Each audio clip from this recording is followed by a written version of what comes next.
It worked. Hey, what's happening, guys? Welcome to tonight's live stream. I am Stevie, the military biker. Thank you all for joining in tonight on this November the 17th, 2023.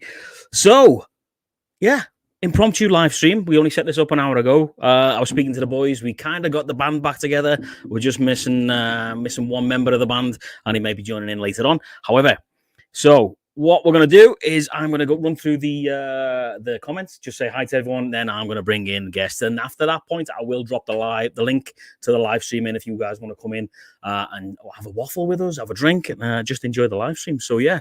So, first up, as he says right there, is Travis, my done life. He's always first 9 times out of 10. Good evening, mate. Nice to see you. Then we got this crowbag here, the Picky Biker. He says he's been waiting for 23 minutes for someone to comment. That's because it doesn't start till 6, mate, unfortunately. So, yeah, you were in at like 23 minutes before. So, anyway, and I replied, wait your turn, you crow. And if you don't know what a crowbag is, that is a new person in the army. So, yeah, there you go. Marine Rider. What's happening, Grant, mate? Great to see you, pal. Great to see you. And Grant will be joining us live very shortly indeed. So, as we go down the line, Picos Paul, what's happening, mate? Evening, or should I say good morning? Yeah, good morning for you, pal, isn't it? That's for sure. That is for sure. Early doors, what's it now? 6 minutes past 1 or something like that? Good evening, gentlemen, says Mr. Anonymous Biker. How you doing, mate? Good to see you, pal. Always a pleasure to have you on, mate. And then Rob, Dead Note. Check out Dead Note. He says, hello, everyone. Loving the music. Loving intro music. Maybe we should have a listen to intro music night. Yeah, maybe we should. Maybe we should. Dropping down, Jonesy. What's happening, Jonesy, lad? Craig, how you doing, mate? Motor Rev, what's happening, buddy? Nice to see you. Well, nice to see you going like that, anyway. And I think, Big Bear, look, here's Big Bear from all the way from down under. How you doing, mate? Hope you well, pal. Hope you well. Let's have a look. Have I missed anybody? I don't think I have. Sweet. Right. Let's get into it. Let's get the first guests on the show. My brother from another mother, as I always say. One third of the coalition crew. It's the one and only Marine Rider. What's happening, bud? What's up, brother? How you been? Been doing good, man. How are you? Oh, man, just living a dream. Maybe it's a nightmare. I don't fucking know, but hey, just got to keep trekking, brother. Yeah, probably the latter, mate, I would suggest. But anyway, it is what it is. I think we all feel that, man. That's for sure. Good to see you, mate. Yeah, good to see you as well, brother. So, in the absence of the other third of the coalition crew, he's kind of like the coalition crew now anyway. We spend more time in stages with this guy than we have with anybody else. The one and only Brad, a.k.a. Iowa Hog Rider. What's happening, mate? What's going on there, boys? How doing? You doing? Good, mate. How are you? Alive and kicking. Good. That's all that matters. That is literally all that matters. And another brother from another mother, all the way from the Atlantic coast of Canada. It's the one and only Dead Note. Hey, Rob, how you doing, mate? I'm doing great. Happy to keep the Canadian content levels up there. Good man. Good man. Hey. And hey. And certainly last but not least, he is a brother from the UK, and obviously he's a veteran of the British Army, and he's been drinking since 5 p.m. UK time, so that's around about 7 hours. So it's going to get a little bit dicey, and if it does get dicey, he's getting Pete starred. That's what it's called from now on. Yeah, Peaky Biker. Hey, you doing, Marcus? You all right? I'm going to try and keep it as sensible as I can. Jesus, that would be cool, man. At least for the first 10 minutes. First 10 minutes, and we're good after that. We are good after that. But why start now? If that's the case, I'll speak for 10 minutes and I'll shoot off and I'll come back in 10 minutes. That's fair enough. Yeah, Rob, you have got a good point. Fuck it, Picky, go mental. I don't care. Rob's got a point. Why start now? Why start being all PC now? Fuck it. It is what it is, mate. I was just about to say, man, you've been all PC and fucking usually you don't give a fuck, like. Well, there is that, yeah, true. Larry, Jono, good evening, guys. Nice to see you all. But yeah, what's been cracking? But first of all, what are we drinking? Tonight's show is, as always, sponsored by the one and only Buffalo 9 Brew Co. And I am drinking infamous Peril in the Atlantic, which is a Pilsner, and it's a proper bow, as they say back in the UK. Grant. Oh, Jesus, hang on, I'm going to make you bigger. Oh, wrong one. Hang on. How'd you make? What's happened here? Nice. Oh shit! fuck's There that? we go. Press the wrong fucking buttons. There you go. Buffalo Trace. Buffalo Trace, Kentucky Trace. Straight. Oh Jesus, Kentucky bourbon. Holy Hell shit! yeah. This is good stuff right here, man. Top of the That's hard. line. That is hard Nice. to find. Well, Yes. yeah. Yes. That's hard. That's sought after like a motherfucker. Is it? Oh yeah, it's hard to find right now. Wow. Yeah, that's Well, ranks right up there with Blanton's. Brad, what are you drinking? Easy Big Grove Easy Eddie IPA. Easy Eddie, nice. Fair dues, IPA. man. I love a bit of IPA. I bet you love a do. bit of IPA. I bet you do. The P in the A stands for penis in the ass, doesn't You fucking suck me off. it? Rob, what you got on the go tonight, mate? What is that? Tonight's actually a red IPA that I brewed red at IPA. the brewery I work at. Good man. Nice. Yeah, nice. Like it. Peaky. So I started off on some Hobgoblin. I had 6 of them. Nice. That a boy. That a boy. Yeah, good lad. And then now I'm on. I cracked. Oh, the amaretto. Amaretto. Holy shit. Holy shit. I cracked that open about an hour ago, but I ain't got much Hey, left. he's done some damage on that. Dude, aren't you supposed to be going to the bike show tomorrow? Sunday. Oh, Sunday. That's all right then. That's He's fine. got You at least day you got 24 hours to Sunday. recover. Sunday. 642 Phil says give the Peaky Bike subtitles. Yeah. It's probably going to get worse. As the night goes on, it'll get worse. Yeah. I guarantee Yeah. it. Who's going to translate for him? Yeah. I agree.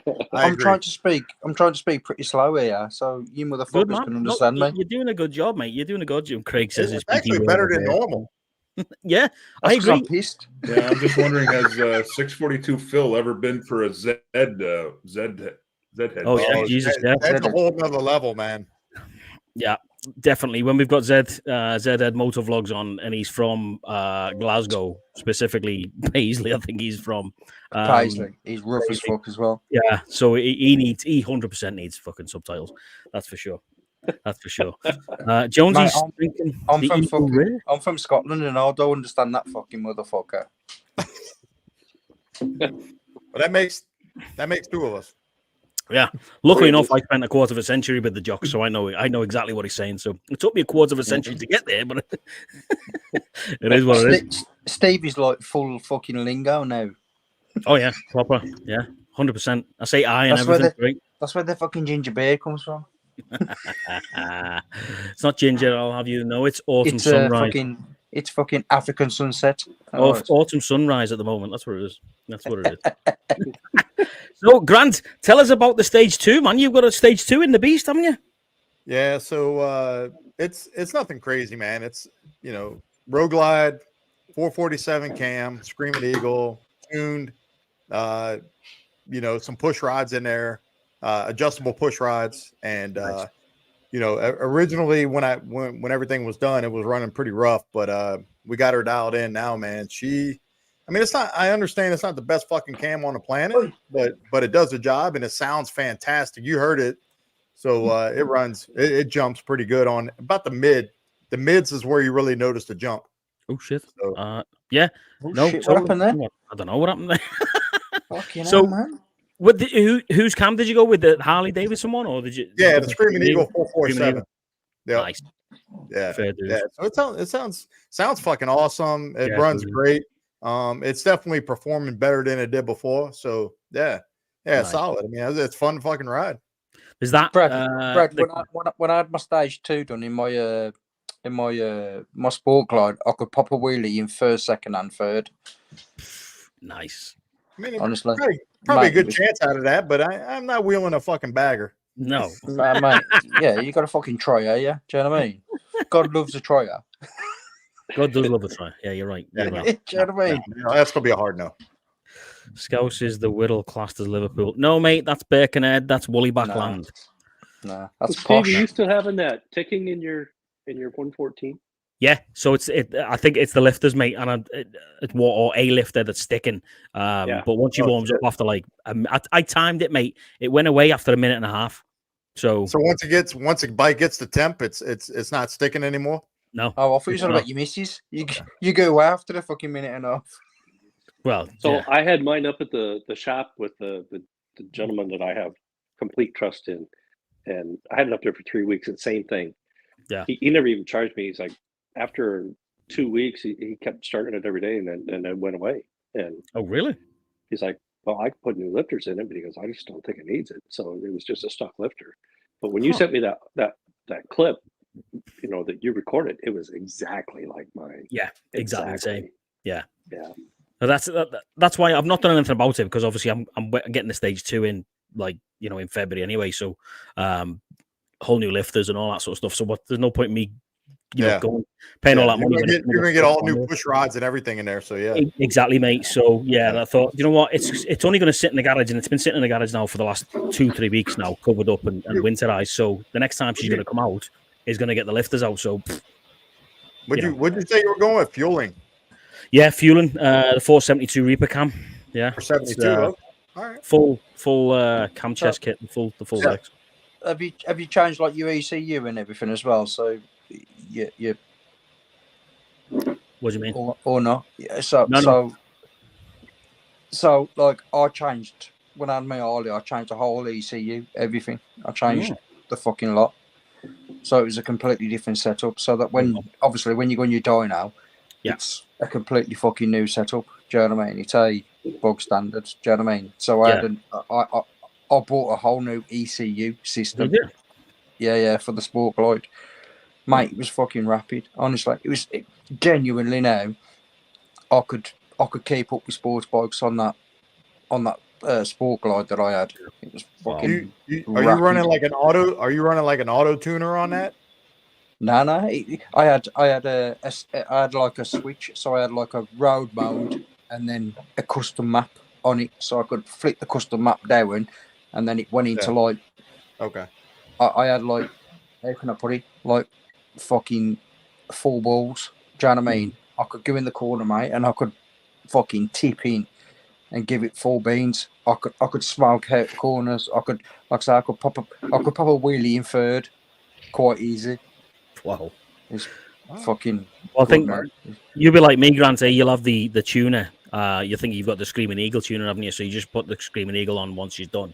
I've had that. That came with a bike, the Pro Street Tuner, and you can dial that thing in. So yeah, pretty good. But I was talking to the tech today about it, and he was like, that thing is very restrictive. He's like, you make calibration changes to it. The parameters on it are very fucking restrictive. So really, yeah, he's like, so like what I did was I went out and did a record ride. Right, I put it in record mode, the bike with the OD2 port. Went out and did about 15-20 minute ride. Came back, downloaded the data. It made it recommended all the calibration changes. I did that, downloaded that, and in my fucking opinion, dude, it woke the bike up. Yep, like it woke it up. I was actually impressed. Now, is that good as a Dynatune? Fuck no, it never will be. But that's next. Yeah, no, exactly. Say, you've got to get your shit done out because they optimizing every single fucking rev limit. Yeah, exactly. It's like it's like racing. Do you know what I mean? At the end of the day, you want your bike to perform to the best of its ability at an affordable rate. And it's not affordable here. Putting into your fucking tank. It's not affordable here in the States. You're looking at about $1,000 to $1,200 US for the dyno. For the dyno. Yep. Yeah, that's about right. That's about 900. That's about 900 quid, even in the UK. That's about. No, it's pricey as fuck. Yeah. That's you need to move to Iowa. For you to have a dyno, a full dyno run. Look at in Iowa, Brad. So one of my buddies down in Des Moines is probably one of the best motorcycle tuners in the Midwest, and for a case of beer, he'll take care of it for me. Oh, right, that's it. But the key word is buddy. See, buddy. Exactly. Yeah. Hey, they ain't got no buddy. The buddy over here is like this, motherfucker. Totally, mate. Well, yeah, you're right, Grant. When I put the guy who had the bike before me just put the exhaust on the D&D headers and the Vance and Hines 4-inch, whatever the fuck they were. The bike ran great. It sounded awesome. Yep. When I put that Vance and Hines fucking air cleaner on the side, I then did the Screaming Eagle. Did the same as you, mate. Did the Screaming Eagle tuner. took it out, all that sort of stuff, and then redid the calibration. And fuck yeah, did it ever wake that fucking bike up afterwards? Of like, it changes that whole air fuel ratio on it. Totally, mate. Yeah. Yep. So I'm looking forward to getting this cam in and seeing what the difference is now, because she's like shit off a shovel now. She sounds good. So I can only imagine what it's going to feel like and sound like when this cam's in. You know, it's going to sound so good. Oh yeah, it's gonna. When you put a cam in that, you're gonna be like, "Holy fuck, man! This thing." At idle, it's just amazing how the is so off centered, but it's like right? Yeah. That pop, pop, pop, pop, pop, pop. Yeah. Pop. I can imagine. Just the timing, man, different. You're like, "Holy hell, this thing's alive." Yeah. Totally, man. Look at this, Phil. Look, Phil. I want to go for a beer with Peaky. Where was he for stage? Exactly where is he for stage? 2025. So 2025. 25. Phil was head showed up. Holy fuck! You're not looking for a beer with me because you're not looking for a beer with me because you're gonna get fucked up. Yeah, he joined us for the day that we had the Aussie guy. Remember, Brad? Remember we? That was a good day. Fucking top dude, man. Really good guy. Absolutely, really good guy. Rode all the way from California, man. Just and then rode back. So, Grant, you said you did the 447 cam? Yeah, it's the 447 core cam. Ah. I was thinking about doing a 475 this winter. Yeah.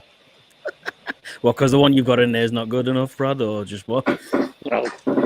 So needs to hide more money somewhere. That's what it is, yeah. Brad's the godfather, isn't he, man? He's literally the godfather of Iowa. So my a 23 Road Glide Special 114 and had the dealership put the bars, exhaust, air cleaner, all that shit on there. Bought a new seat for a La Pera on top of that. I imagine he's in that thing for like already close to $40,000, like after it's all said and done. Yeah. And he's just like, I'm all in. First new bike I ever bought, I'm all in. And he's having to have them put a cam in here in about a week or two. Is that over and above what he paid for the bike, or is that including what he paid for the bike? So he told me that on his trade-in, what they were offering up right now was 120% trade-in value on his bike. Plus, they had a deal right now where they're running, they're giving you $1,000 in accessories for your bike, but it has to be like all Screaming Eagle, Harley parts to upgrade. So we got the exhaust, the air cleaner, and all that through the dealership. Now it wasn't Harley branded though. He went with like, I think he got like neighbor haters or some shit like that for his exhaust. I've heard about them. They're supposed to be loud as fuck. Yeah. But his fucking bike, and he's got that Excalibur sissy bar looking fucking dealio, or you know. So I mean, it's clean, man. The bike looks fucking great. Yeah. So, it's awesome, man. But he dropped a pretty penny. But you know what he told me is funny. Funny story is he's like, all that's VA money. He's like, that's all of my VA claim money that I've been saving the past year that went towards that. And I was like, fuck, that's amazing. Dude, that's what I use for doing mine up is my pension that comes in every month. I just fucking bang, bang, bang, bang. Holy shit. Right. I will say one thing. I've put the link in the side, guys. I'm going to do it again right now. If you want to come in and chat with us, then feel free to do so. The link is dropped right now. But I'm going to bring this next guy in, and hopefully he's fed the mice in the wheel that will enable the internet to work. So, because last time he was on, it was fucking atrocious. But he's a usual suspect. He supports the channel, and he loves going on live stream. So, say hello to Triumph Mike. What's happening, bud? Oh, there he is. His wife. What about Am I clinching this time? Yes. Yeah. Fact. Fact, mate. Jesus Christ. Guys, you must live in a fucking ammo bunker. Might have better Wi-Fi then. Yeah, I think you need Starlink or something, mate. Man, you fucking stand outside or something. That's what you need. Stephen, that guy to come around and fix it. Yeah, you need something, mate. That's for sure. Just let me cover what, excuse me, what Stephen's saying there. Stephen on Facebook says, install the Screaming Eagle tuner and put it on my 23 Road Glide special into the Dyna HQ Gatineau, Quebec. Ah, bonjour. Max power went from 75 to 86. Jesus Christ. Max torque went from 105 to 116. Holy shit. Yeah. Very pleased with what I got for $1,000. Man, that's outstanding, mate. That's a huge difference. Mate, that's a big power there for fucking $1,000. Isn't it? Bloody hell, that's a lot of power extra, and especially the torque as well. That's like fucking hell. No, But yeah, I've been to that one to be fair, in now, actually. to be fair, mate, you know, you're looking at them numbers there. Even racing, do you know what I mean? You're only looking at 1%, probably 1.3%. It might he's gone up there nearly 3% there on a fucking Harley. Do you know what I mean? Yeah. I'm surprised you can do that. I had Harleys. I've got to look at this screen. You're on my big screen there, so I have to read my shit on there and then fucking look back here. So that's pretty good though. I'm blind as fuck. Because I'm blind as fuck. I have to fucking read off telly.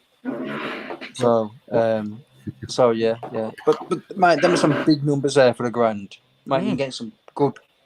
Mate, that's some for your money. You're getting some good bang for your buck. Fucking totally. Some good put back there. Totally, man. I bought a jumper from that Harley Davidson dealership when I was in Ottawa. Drove over. Is it warm? Is it warm? It is warm, actually. Yeah, it's got a moose on it, it's got a big gigantic moose on it riding a Harley. It's fantastic. It's really cool, actually. Those guys, fuck it. Well, says you watching tennis. Piggy watching tennis. See, even Anonymous Biker agrees with me. He says boost mobile Wi-Fi. Yeah, exactly. And Zed said, everyone's taking the piss out of you now, man. Zed said, did you buy your Wi-Fi from Wish? No, it's communist. Anonymous Biker, I watch fucking tennis. I don't like I'm watching fucking tennis. Fucking fart sucker. Don't look like I'm watching tennis. Well, it does actually, yeah.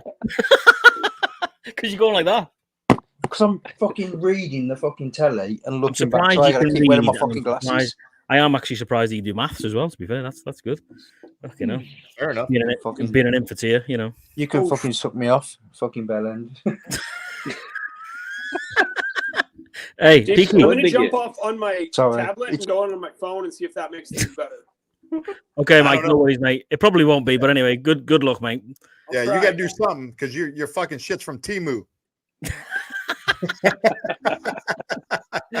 Jesus Christ. He always has a nightmare, poor Mike, man, I tell you. Fuck's sake. So, Rob, what's the weather been like, man? Is it still riding over there, or are you done? Well, today would have been a good day, but I was at the brewery all day. A few people have been getting out. We got another storm coming tomorrow, so we've only had one little skip of snow, but a few people have been out. I still got to ride to the car wash so I can get it cleaned. But see what happens. Sometimes we get really warm days in December, so maybe I'll get it out then. But right now I haven't ridden in 2-3 weeks. So let me ask you this, do you winterize it like completely and put it away for the winter, or do you not? I'll put fuel stabilizer in. Ride through the winter. What do you do? Do you put it away, or do you man up and ride through the winter? Yeah, so I'll put fuel stabilizer in it in case it just sits. But I do keep. I always have insurance and registration valid. So if a good day were to pop up and the conditions have been good, I've been known to ride through the winter. Sometimes do the odd ride here and there. I think one year my wife got more miles than me in February because she got in like 1,500 in February one year, and just so you can just be ready to take advantage of it because sometimes you have winters here that we get nothing. And so was here last year. Yeah, and I thought in Canada you were limited, like you couldn't ride during certain months of the year. It depends where you are, mate. Like Rob said there, he's over. It's weather dependent. Yeah, you've got you got no chance. Yeah, I'm actually like fairly south in the overall globe where I am, and just in Halifax because there's parts of Maine that are more north than me. Quite a bit of Maine is more north than me. I'm just right on the ocean, so we get a lot of warming from the warm water, and that just keeps us in pretty good shape overall. Everything's weather dependent, so you play it by ear. You also get battered by all the bloody storms coming up from the States, don't you? Right along that coast, right away. Yeah. With the way the entire airflow of this continent works, we are the tailpipe. So, yeah. The tailpipe, yeah, exactly. Mike, you're looking good, mate. It's not doing the Stephen Hawkins things anymore. That's brilliant. Yeah. What is Mike drinking? Because it was on the whiskey. Oh yeah, that's a good point. Mike, what are you drinking? I've got the Buffalo Trace. Hang on. Attaboy. Oh, Let's have a look. Let's have a look. Oh, there you go. Boys. Oh, Why has you got a pinky body cap on? Attaboy. Yep. Nice. Well, Good man. Good man. good choice. Yeah. I'm just going to say hello quickly to a few guys that have dropped in. Blue Mouse, what's happening, mate? No longer got my motorcycle. Sad times. That is sad times, mate. That is absolutely. Busted Knuckle, how you doing, buddy? Nice to see you. And UCM Pigs has dropped in as well. If you haven't seen his have you seen his Instagram stuff with the guy that he brings in, Harley, fucking something guy, just taking the piss out of everything. I know, we've talked about the ladies who ride motorcycles and just flaunt the shit. He loves it all, man. He's all over that.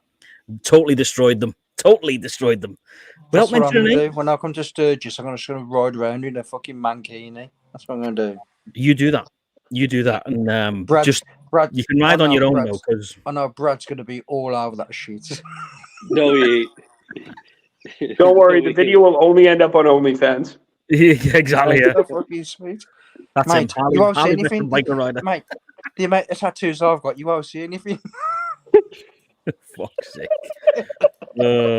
So are you actually definitely thinking about coming over for the 85th? Yeah.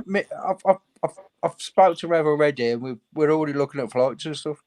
Jesus. So, well, I'm serious about it. Do you know what I mean? I'm actively looking at flights and looking at bike rentals, daily bike rentals, rather than doing it for the 2 or 3 weeks, because it seems to be cheaper renting a bike for a day than it does over a 3-week period. Really? So yeah. So What? you've got companies out there like fucking Hearts, and there's a few other ones out there where you can hire a Harley for like $106 a day. Bloody hell.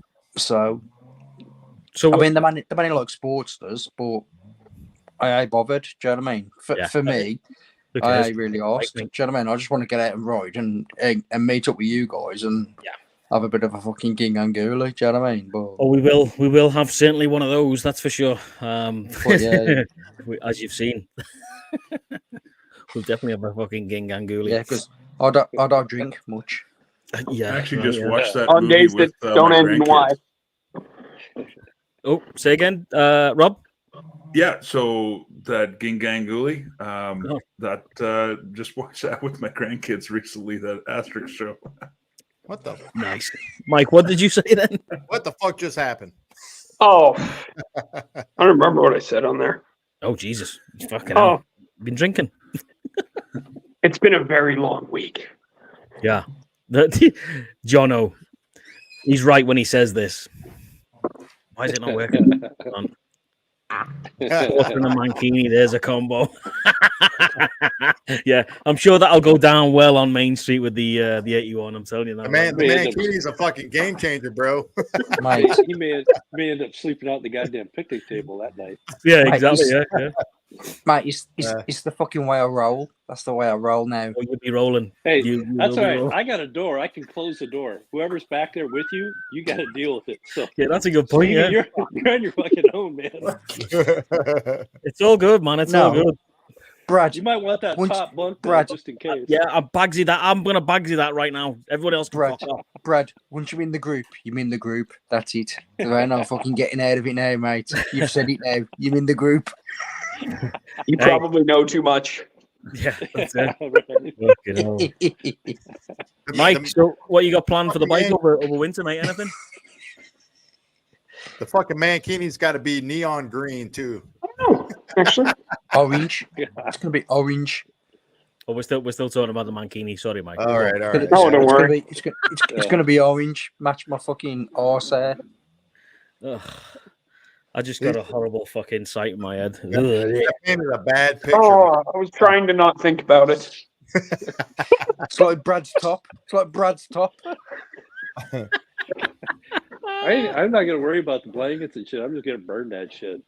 It's like going to the fire. Yeah, that's a good. Jono makes a good point. At least we Exactly. can make money at the bike Oh, wash. yeah. It'll be better than it'll be better than that Indian, probably, right? Yeah, probably the BFI. Yeah, that's true. You know, hey, I got a bone to pick. I never saw the Indian with your bike washing your bike on video. So if it's not on video, did it really? Oh, it's on video. Trust me, it's Oh, on video. Yeah, it's It's there. on video. I haven't seen it. Travis. What's up? Yeah, he didn't broadcast it, but it's on video, bro. Okay. Yeah, it's definitely there. It's look Yeah. at this. Look, That look at, motherfucker, that was a 6'5" fucking Indian. The fucking setup he's got there. look at this shit. Holy Holy shit, dude. Hey. Jesus Christ, man. Hey, what's going on, Skynet? He's fucking froze as well. All that gear. He's plugging into the Matrix. You must have fucking ate the blue pill.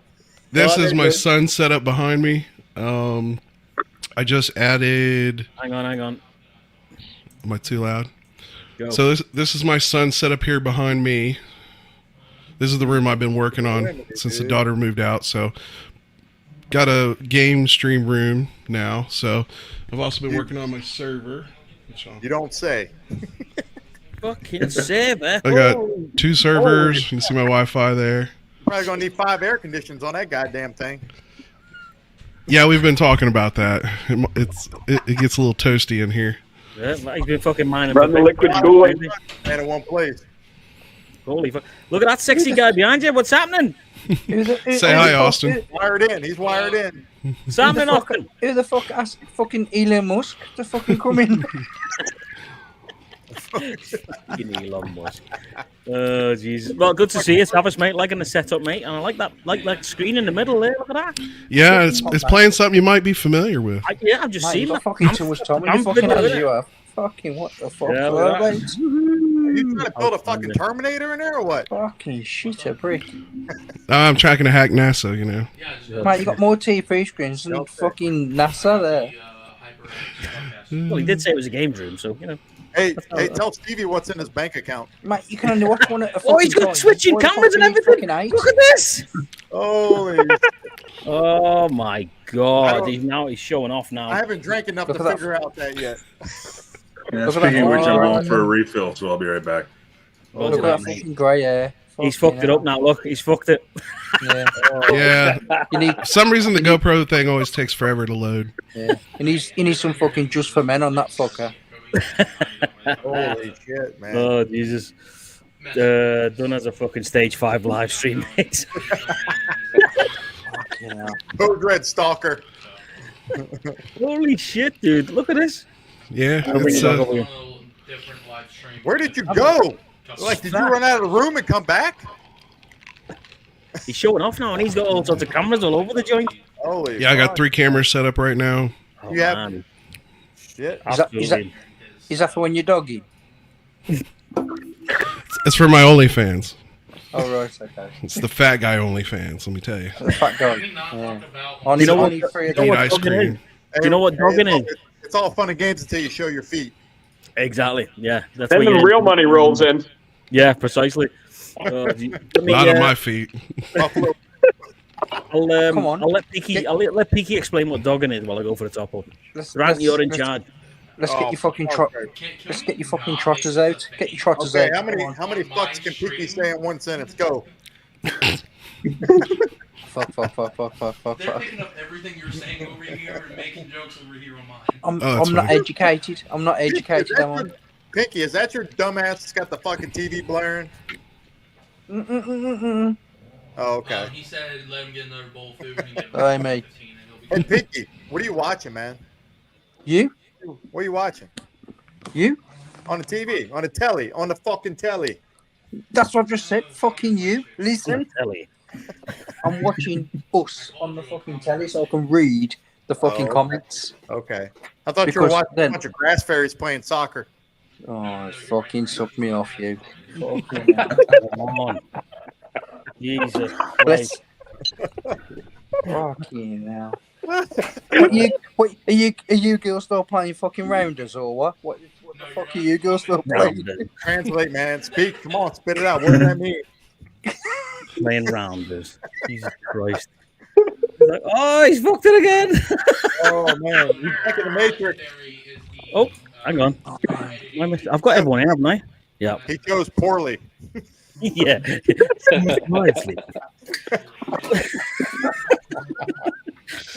Well, cheers, boys. It's been a while. Cheers. Okay, no. All that technology, he's got no fucking Wi-Fi. I was going to say, fucking Mike's Wi-Fi is better than yours, Travis. No, I'm on my phone. I'm on the. Oh man, he's got fucking 3 squirrels fucking on a fucking treadmill. The GoPro took over. That's what it is, yeah. That's what it is. So, Travis, tell us about that bike of yours. How's it going with that now? It's going pretty good. Really enjoyed the Ultra this season, man. It's I'm sure you know, Scouse. It's a couch cushion. Indeed, mate. Did you have a little bit of issues with it? She was off the road for a while, wasn't she? Yeah, at the beginning of the season, I was struggling getting the handlebars on. I ended up external wiring them because the bars I got just weren't thick enough. But unfortunately, 10-inch bars is about as tall as I can go, and there's just not a lot of options in the 10-inch. Really? Yeah. Damn. So what did you go with? 12-inch. Yeah. I wish. Type of 10-inch bar. Pinky dropped the shit. Lost them. Stop tackling your fucking camera there, pal. Exactly. Paul's right, man. There's a lot of sucking off going on here. Fucking PP. Especially when there's 12 inches involved. I was laughing at you. Yeah, sound, yeah.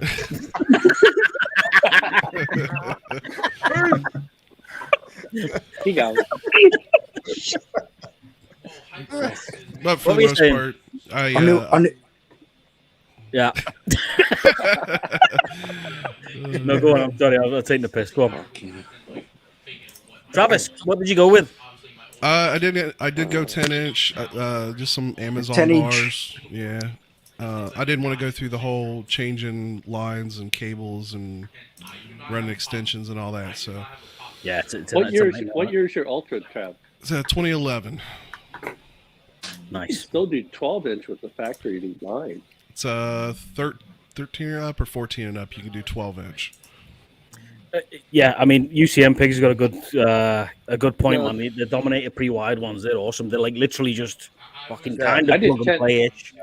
Yeah, Are them the ones that are plug and play? They'd have to change it. Are them the ones that have got the plug and play system in them, where you just fucking. I'm getting ready. That's my winter project. I'm changing mine out. I've had enough of mine.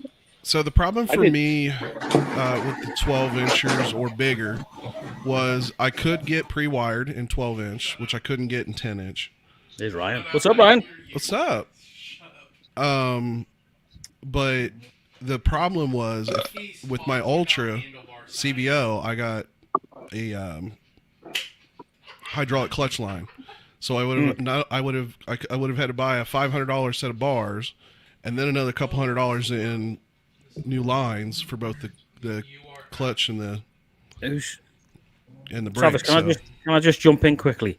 Yep. Gerald J. Lemeon. So I don't even know what that King Charles Clowns. What do you mean, bud? Sorry to pronounce your name, but if you are having a go of us being English, then go fuck yourself. Especially with a fucking French name like that, you prick. To be fair, White flag waving motherfucker. mate. Exactly. White flag waving cunt. Here's the only flag that matters, right? The Harley Davidson. But anyway, if you're not having a go at us English guys, I apologise for slagging you off. But if you are, because that's exactly what that means, jog on. Suck my left bollock. Exactly. See you later, Chief. Hey, take your white flag and shove it up your ass. I love it when randoms jump into the live stream. Oh, come on. I wanted to play with them a little more. Let them hang out. Jeez. True. I'll lang you out to fucking dry, the fucking twat. You know, we got three Americans on here, so I think technically that your bigger quantity anyway. Exactly. But hey ho, Or at I least don't we're have time for bigger that shit. around, you know. There's not time for that shit. Nah, we ain't got time for Ryan- it, motherfucker. Exactly. FTH, if you want to jump in, mate, the link's in there. It's up to you if you want to jump in or not, pal, but it would be good to have you. But yeah, you're right, Grant. Snails, legs, frogs' legs eating, white flag waving motherfuckers. Yeah. Sorry, not the actual French. The actual French, not French Canadians. Obviously, that's a different No, story. not the Cajun French. No, not the Cajun French either. Yeah, true. Yeah, precisely. Just going all out in the French tonight, aren't we? Well, to quote The Simpsons, right? Yeah. Yeah, Bail well, those motherfuckers out of 2 world wars, and that's the gratitude we get. yeah, exactly. Oh, here we go. Fucking hell. Here we go. Oh yeah. Pull up a fucking sandbag. You pull up a sandbag. Grant, do you know we were fighting both of those wars for 4 years before you fuckers turned up? Just to let you know, mate. Still bailed you out. Wait, Well, what? of course you did. Fucking, Better late than never, I guess. And we, Grant, and you we- only and then we- delivered the and then fuel. we That's fucked all all you the did. French You don't do women. nothing else. Hey, They were on here's how I time know by we the fucked imperial all- system. Hey, here's a great story. Here's how I know we fucked all the French women, because my grandpap with the 101st Screaming Eagles brought one back to the States. That's called. That's There you called Does rape. that come as duty free? That's called rape. Duty free. You're not lying. You're not lying. You're not lying. Fucking hell. Can't bail out. Fucking hell. Hey up, Jonesy. He Americanized her ass. Hopefully she came hair free, you know.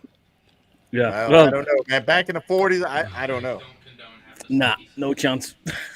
Jonesy, look what I'm drinking out of, mate. I'm drinking out the old PBR that you sent me, pal. Oh, PBR. That a boy. Ryan says, I appreciate the invite, but I'm literally shopping and taking a break real quick. I'm about to join the Darks. Oh, what does that mean? Oh, about to Ooh. Getting a fucking Indian. That's either a nerd joke or that's an Indian joke. I'm Or intrigued is now. he You've putting got a me car intrigued. tire on the That's back an wheel of your Indian bike? already putting a car tire Yeah, exactly. on the back of his Putting a car tire on the back. Well, yeah, exactly that. Yeah. Yeah. Or he's Well, watching Star Wars.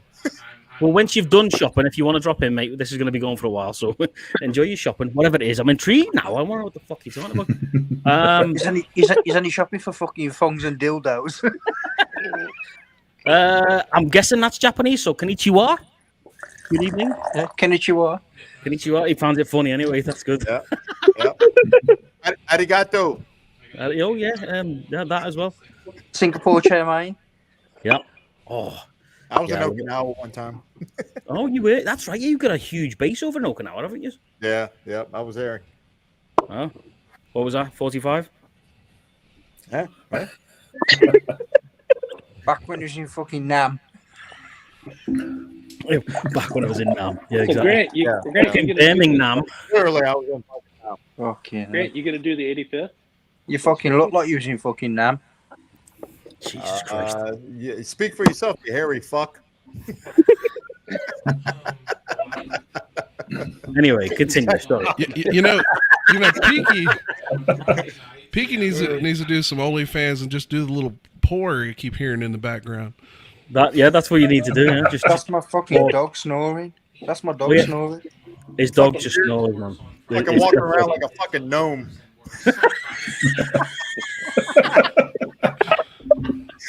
He's not wearing a hat. You got a fucking fishing rod and sitting on a fucking mushroom outside the house. Fucking Get Christ. up, I'll stick you in my fucking yard.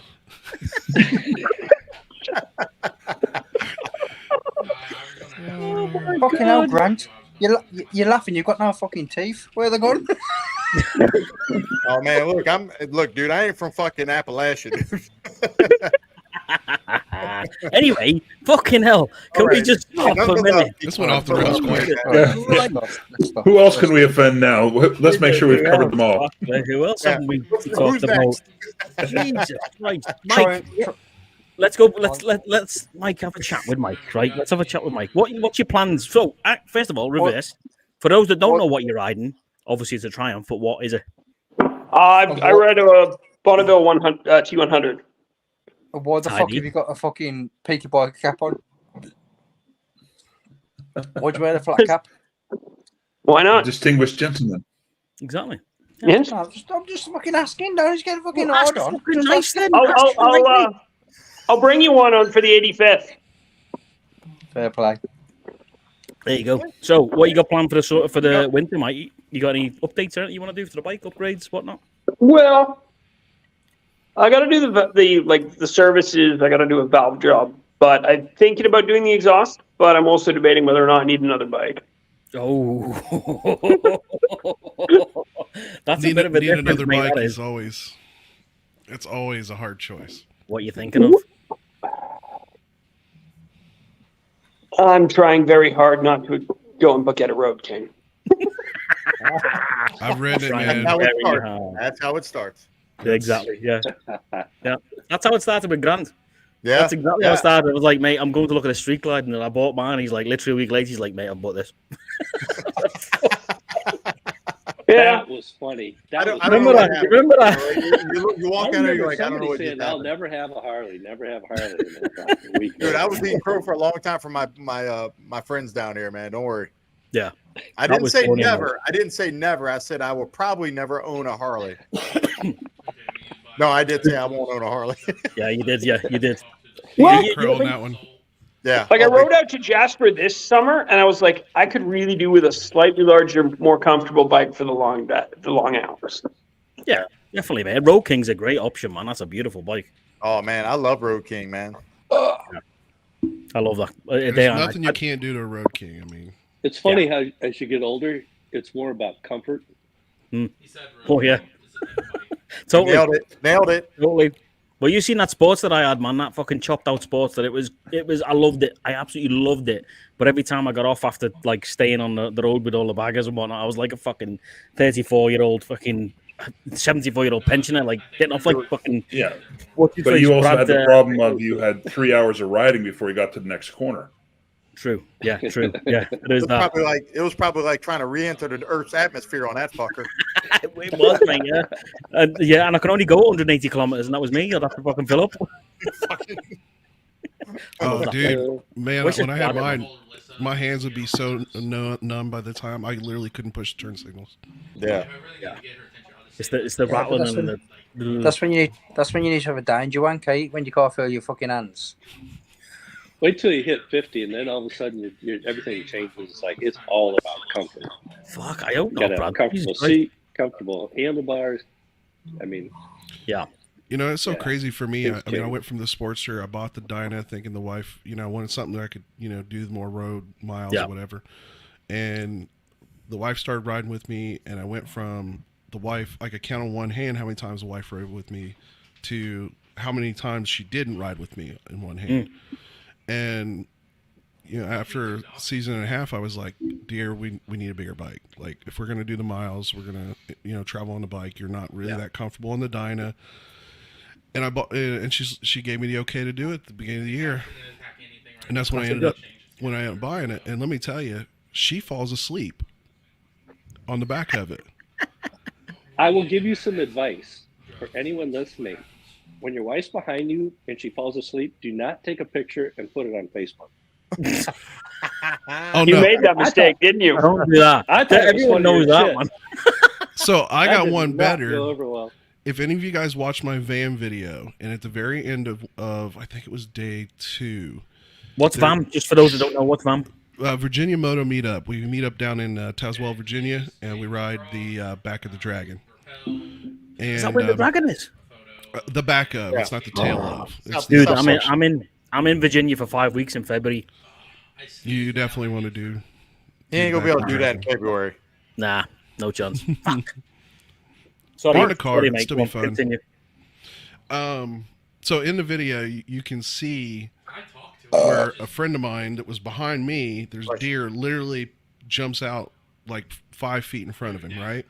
But if you really are paying attention to my wife, her helmet is on my back. She was asleep during that whole section. She was snoring. That's brilliant. That's when you know you've picked the right bike. When the wife will fall asleep, that's the right bike. Totally. Yeah, totally. My missus won't get on the back. I don't know. I think she freaks out when she's on the back, and I think she wants her own bike. She wants to be able to be in control. I think that's the biggest thing for her. She likes it. Don't get me wrong. The comfortability of it, totally different. But she's just like, nah, I want my own. She wants a trike. She wants a trike. It's nice. It's nice having your miss on the back. You can pop a wheelie easy, for you. That's fucking nice about having your miss back of the bike. Peaky, you're about this far from getting launched. I told you. I said, fuck all. I'm fucking being fucking honest here. What the fuck are you on about? Being honest. I'm fucking stuck crazy here. What the fuck are you on about? Busted, what's happening, mate? Oh, same shit. Oh, different day, same day. I'm not really sure they run in together. Yeah, I know that. Do us a favor, fucking punch that club. Will you? Yeah. Yeah, sorry. We're too far apart. What are we at today?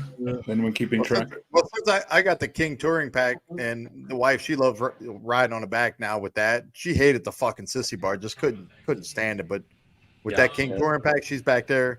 And I got her to ride this year without a helmet, and I couldn't believe that she did that for the first time. And she fucking loved it. She was like, "You're right. Freedom is literally there." And I'm like, "Yeah." And we didn't go far on the interstate or anything, like just around some back roads, but she loved it. That's awesome. No, I think the dumbest thing I did was I put the detachable bracket system on. Yeah. But I put the King Tour packet. You never take it off. Once you put it on. No, I take mine off all the time. Oh, do you? I take mine off all the time. See, I've got the two. I've got the Razor and the King Tour pack, so I'm constantly. If I go away anywhere, to stage or whatnot, I'll put the King one because it's so big. But normally, I'll just leave the Razor on all the time. Yeah, I take mine off if I'm not going too up. I got a mounting system in the garage. I hang it up and set it aside. It's too easy. I just got so much crap I keep throwing in it that I just. Yeah, there is that. If you are watching from work, man, saddlebags are good enough. Yeah, totally. Just quickly, if you are watching on Facebook, please remember to give it a thumbs up. And if you are watching a live stream right now as well, please remember to give it a thumbs up. The reason we keep getting randoms dropping in is because I've tagged this as live streams now and live stream happening now. So that's why we keep getting randoms in, which is all good. We like the French turning up every now and again, but they obviously run away. We'll light them up, right? Exactly. You've clearly not been gone away and surrendered.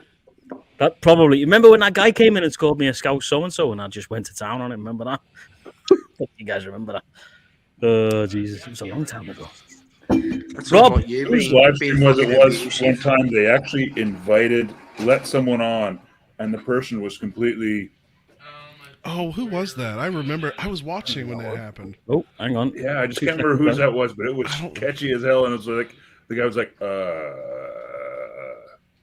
Well, and then the dude started castrating about like riding motorcycles is dangerous and they like those guys just literally lit his ass up. It was hilarious. It was probably fucking me. Funny. Hey, you see him, Craig? A case of beer will fit in each saddlebag too, without taking it out of the case. A little bit more than the case will fit if you take them out of the case.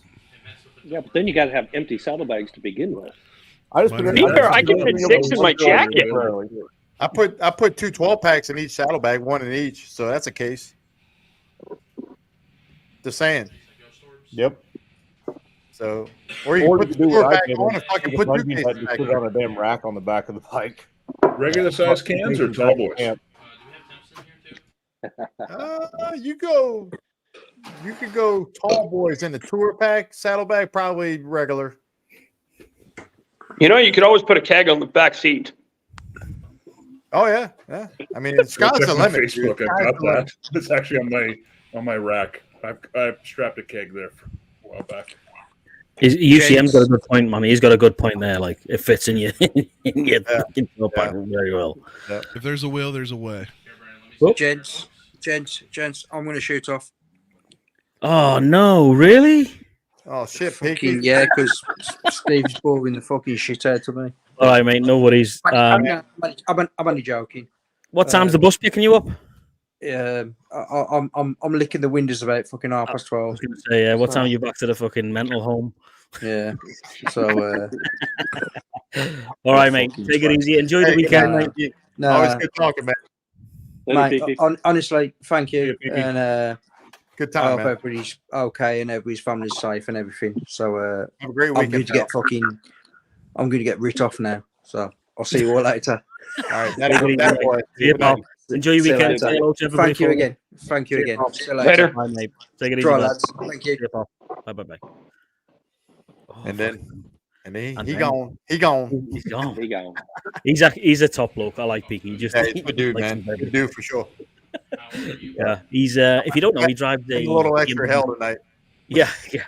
Well, he's going to the NEC or the UK bike show basically with a few of the guys, Rev Bomb and Zhead and whatnot. So Oh hell yeah. this weekend. So it's probably why he's lit up. Yeah. So Busted, what's new? Not much, brother. Just hanging out. How's that Good bike man. treating you? Pretty good. I got to go for a little ride today. I didn't go real far. Got some parts coming. Are you in this room? Aren't we always?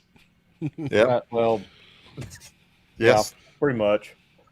Are you going to be more specific than just parts? Not right now. I want to. Oh, he's got a video wait for that. There's You'll have a- to tune in there, pal. they were donated Oh, they by were an donated. anonymous donor, so I want to make sure they get here first. Okay.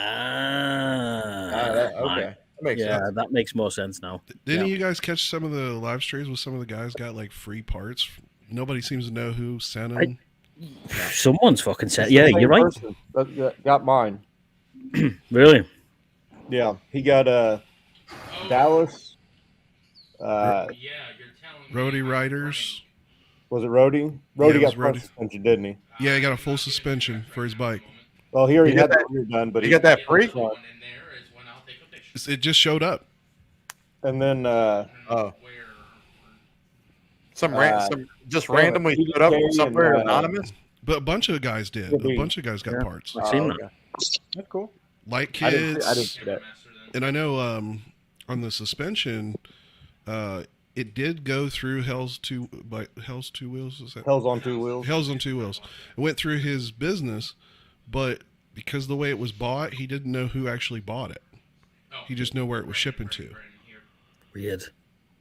Who's Well, this? Hell's now Oh, mine- that's really Hell's had to interesting. call me and get my address because whoever bought it didn't have my address. My address is on bio, just saying. I'm not hard to find either. Fuck it. Well, whoever's sending it, man, that's really cool. Actually, that's really cool. Especially sending it for free, man. Just who doesn't like Yeah. a good surprise? You know, knocking up and there's a fucking full suspension outside your house. What the fuck? Yeah. Well, especially when No. it comes with no strings attached, right? You're not having to try to promote or thank or Or do a anything video like or that. anything. Yeah. Yeah. Yeah, that's cool. That is cool. Yeah. Jesus. Speaking of videos, I counted my moto vlogs this year, right? This year, I did 4. 4 moto vlogs. You didn't have to take the shoes off to count that high.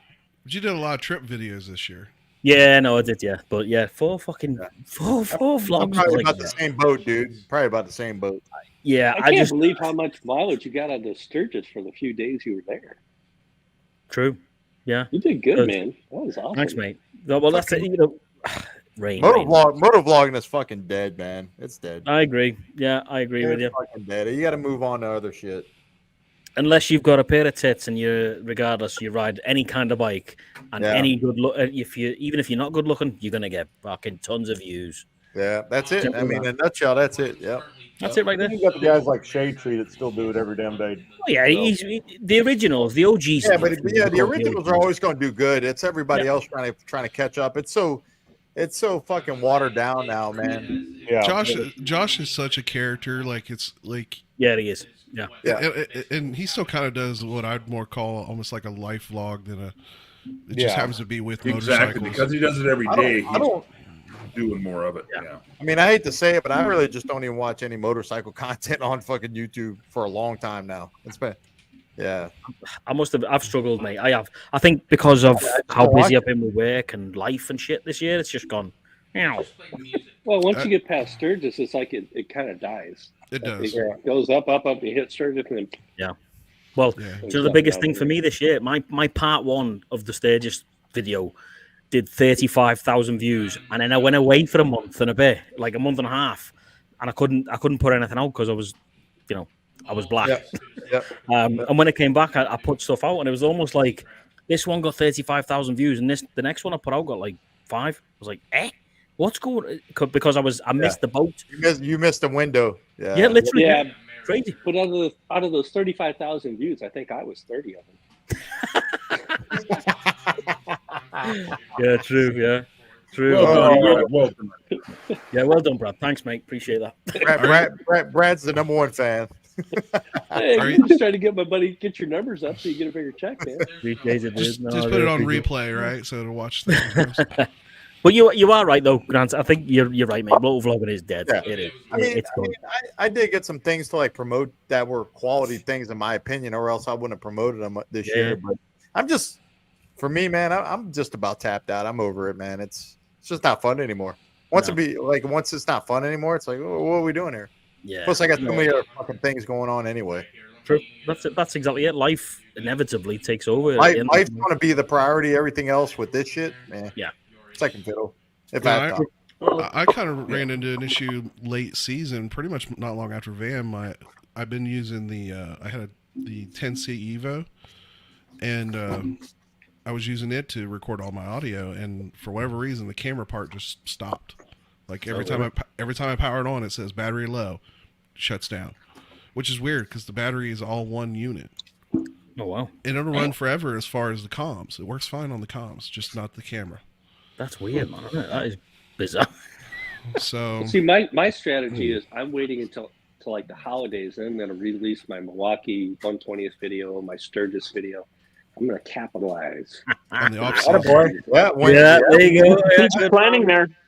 Yeah, when nobody can ride. Exactly. Oh, look, guy, thank you very much. Hopefully, you can understand what we're saying, but really appreciate you watching. I'm guessing if that's Japan. I apologize if it isn't.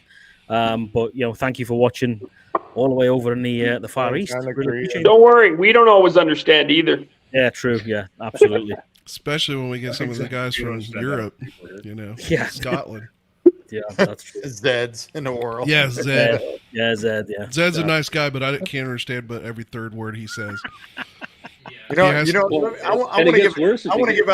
give a shout out to Sean from UCM Pigs for doing that video he did on tank top views. That was a fucking good video, man. That made complete sense, hilarious. Well done, man. Yeah. Bravo. I love those videos he does with the veteran biker guy.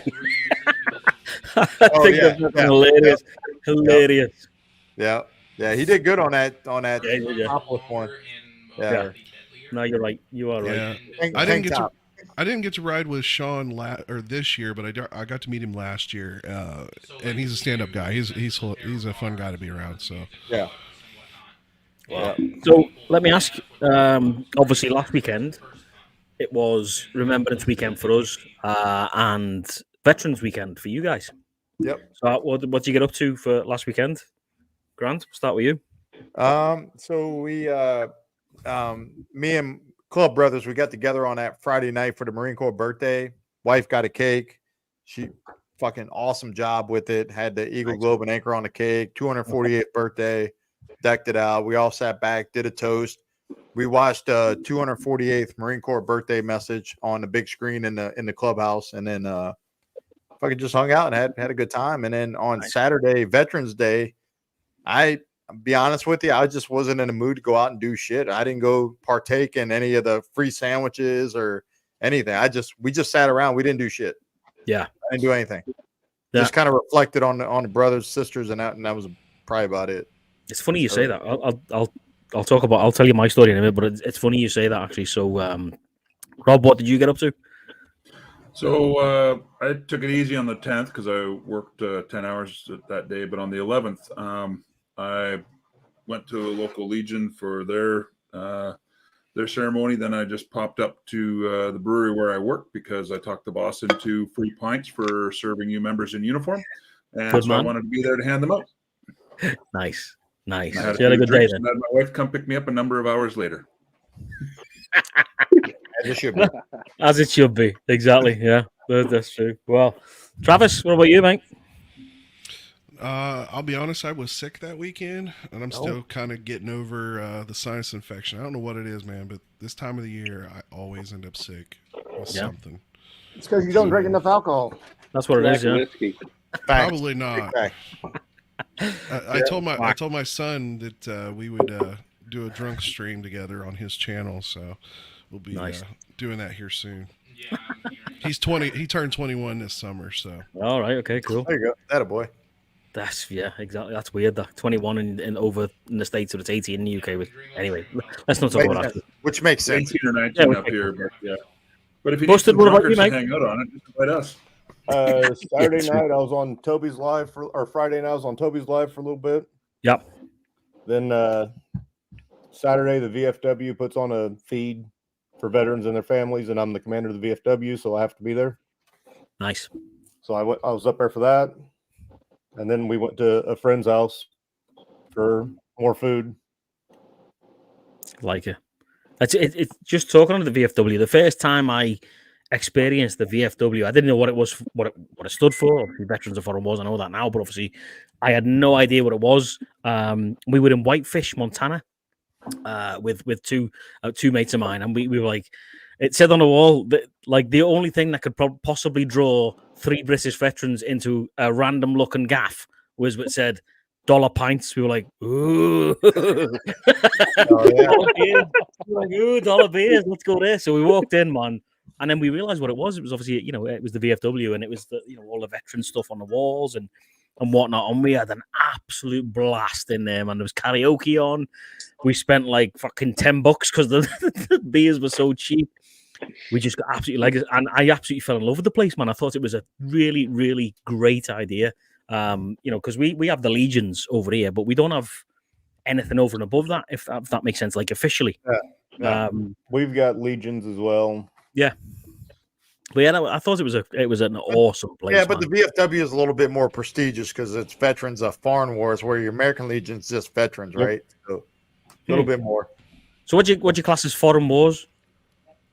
Anything in a combat zone. Like if you were in a combat zone or Right. expeditionary, then you Right. could become a member. So, Okay, cool. Yeah. Right, that's fair. But yeah, man, we had a great I thought you time. It were was making really a cool. comment about whether or not they've had any. Like, Say again, Rob. well, foreign wars. States hasn't had any in hundreds plus years on their own soil, True. so they're all foreign wars. Facts. True. Fact, yeah, exactly. Facts. Yep. Fucking hell. Brad, what about you, mate? What'd you get up to? No, it's I actually had a buddy of mine who is a Navy veteran and is now a 15-year veteran of the Waterloo Fire Department. Come over and I grilled steaks and we had beers. wow. Good time. Just relaxed. Awesome. That's all you do at the weekend, isn't it? Grill steaks and have beers. You gotta do something. Stick with what you're good at, right? Yeah, true. Yeah, You gotta play to your true. strength. it's your guys' favorite thing to do in the military the whole time you were there anyway, so True, yeah. You're not wrong. Yeah. True. Yeah.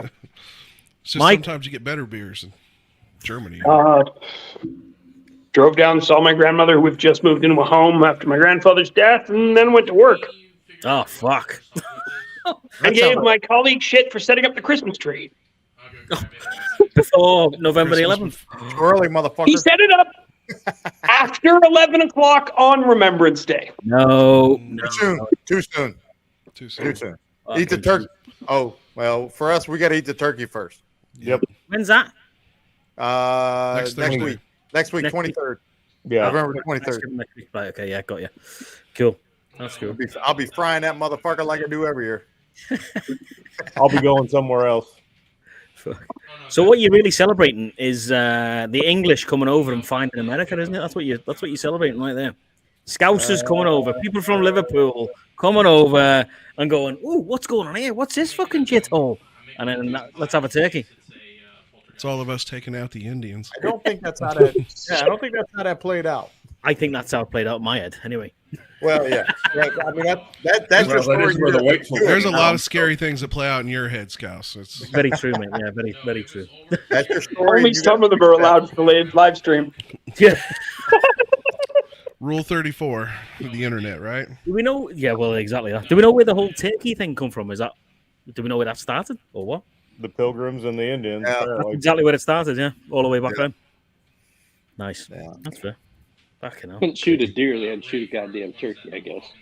Let's have a turkey. So right here is part of that video I was talking about. It's coming up. Hang on, let me put you on big screen. My wife here, you can see she's leaning on my back. You can see the deer. Big arrow that was coming across the road. It's kind of hard to see in the. Oh, is that the one that about hit Road Reality? Yeah, almost, yeah. Yeah. Wow. And let me tell you, if any of you guys ever meet John from Road Reality, he's a total character. Like he, literally, me and about 4 or 5 other guys, other motovloggers, all went out to some local joint to eat, and literally the guy couldn't take our order. He was laughing so hard. We were like a room full of 12-year-olds. It was hilarious. Yeah. Fucking hell. Not safe for YouTube. I'll say that. Not safe for you. What rallies you guys get into next year? Anything? Ooh, I just tried to motovlog that earlier. I don't know how good the audio turned out. Currently, my wife has sort of given me permission to do Sturgis. I'm in the planning phases right now. Sort of giving you permission. Nice. I got family that's booking something out there, and I'm hoping to get in on that. If I can, we're almost definitely going to make the trip. So, bam, cool. I'll show you what I'm doing. It's called the Renegade Riot. Yeah, I saw, dude. That looks fucking fantastic. Dude, it's a great location. Awesome location. Where's the location on that there, Scout? It's in British Columbia. Oh shit! Okay. Yeah, man. Is that the one like July 4th or something like that? No, so it's. Hang on, let me see if I can find a fucking. Wait a second. Anything about that one? Oh, July. Oh, it might be around then, Brad. Well, yeah, because John sent us the thing, the WhatsApp message on it, but that's the weekend we have our A-Bait rally in Iowa. Is it? 5 to 7. 5 to 7. Right. Okay. 5 to 7. Yeah. Roger. Yeah. Busted, you need that's to come a nice up to the location. A-Bait rally, I got buddy. family there. I'm working on that one too. Cherryville's an Might awesome do that area. one this Just year. outside Sturgis next. Okanagan. Sure. There'll be no Sturgis for this motherfucker next year. Can you get up to A-Bait, Busted? I got a place. No, we're gonna make OC Bike Week a annual thing for us, and then maybe another rally somewhere along the lines like we did last year. I did Americade last year and OC Bike Week, but I'm fucking totally sold on that place. Really? Yeah, it's amazing. I mean, it's fucking underrated, man, for what you get for that rally. So if I do this down in Maryland. Yeah, it's in Ocean City, Maryland. Okay. So this is it. This is what I'm going to be trying to do next year. Me, Canadian Vet Rider, and a couple of other guys. So nice. It's supposed to be fucking cool, man. I don't know if you can hear the music or anything, but nice. Oh, I thought that was marijuana plants at first. It did. Like it, doesn't it? BC, there probably are some. Is that like a camp out type? That's a lot of fucking rain there, pal. Are you sure that's not a lot of rain. Sturgis? It is. Say again? So you sure it's not Sturgis with all that rain? But it is supposed to be fucking mental. Like mental. Let's hang on. You know, Sturgis was definitely one of those this year. From what everybody I saw was like, it'll rain out there, but this year was terrible. Like, so I was in Wyoming 2 weeks before that rally kicked off in Cheyenne, and it was fucking pounding rain the whole time I was there. And the locals were like, "This is the most rain we've seen in about 22 years." Really? Yep. There you go. I don't know if you guys can see this, so if I know. You see it? Yeah. I see it. Good shit. Can you drop? Is that a YouTube video or what? Yeah, there's quite a few YouTube videos actually. Okay. He's doing a fucking great job on that wiener, isn't he? Good. Look at that shit. Damn. That'll get you demonetized. Yep. I'm really kind of hoping to get some guys together and possibly do a Canadian invasion and go over up to Niagara Falls and cross the border and meet up with some guys up there. No, I probably won't be making it up. Are you still? You still riding out there in Ohio, Travis? Not a whole lot. There is a ride tomorrow that I'm probably going to go to. Nice. It's our local Harley shop does a winter endurance ride. Nice. And it's the one I did last year, but I hardly got no video because it was so cold, none of my GoPros would actually work. Hey, Jonesy. Jonesy! Hi, Scotty. What's up, Scott? What's up, I guys? didn't even see him fucking sitting down there, man. He's sitting there like this. I'm like, He's like, Hey, I man, thought I'm I just. seen something Hey, whenever you closed out your. you guys put on a good show. what's happening, man? Not too much. Not too much. Looking well, mate. Looking well. Getting ready for winter. Get ready for winter. Yep. Yeah. Yep. Cheers. Cheers, brother. I'm Will supposed to you go be on a around in a ride couple weeks? next Friday. One of my buddies puts on a Black Friday ride every year. The high is going to be 48, the low is 29. Right now, there's no chance of rain. 48? That's time to change. 48, that's child's play, man. You're good. Oh, I know. last year's rode a endurance 29 ride before. It just was fucking 22 degrees. I rode to work the other day. It was like the start of the ride. I rode to work the other day. It was 30 degrees, man. Just as long as you're geared up right, you're good. What's the coldest you've ever ridden? 29. Anybody? Probably for me, it was like 27, 26, somewhere in there. And for my southern ass, that's a fucking push. Well, I got to do the conversion for you Americans. yeah, exactly. It was -3 for me. Hey, Celsius. does whatever that is in. a four-wheeler count? I think I did it at 3 About -20. Celsius, so I'm not sure what that is. -3. Coldest I Minus ever did was 8 degrees Fahrenheit. At some point, it's just cold as fuck. Yeah, that was cold. Yeah, was frozen. Fahrenheit. Yeah, I had the great idea of riding through Calgary, through Fernie, up through Kelowna, and come back in late September. Yeah, no, that's not good. Very clever. It was a wonderful ride, and I figured out keeping my hands warm. Yeah, yeah. Greatest invention ever. Fucking heated grips. They're the godsend. -3. That was the first thing I got done.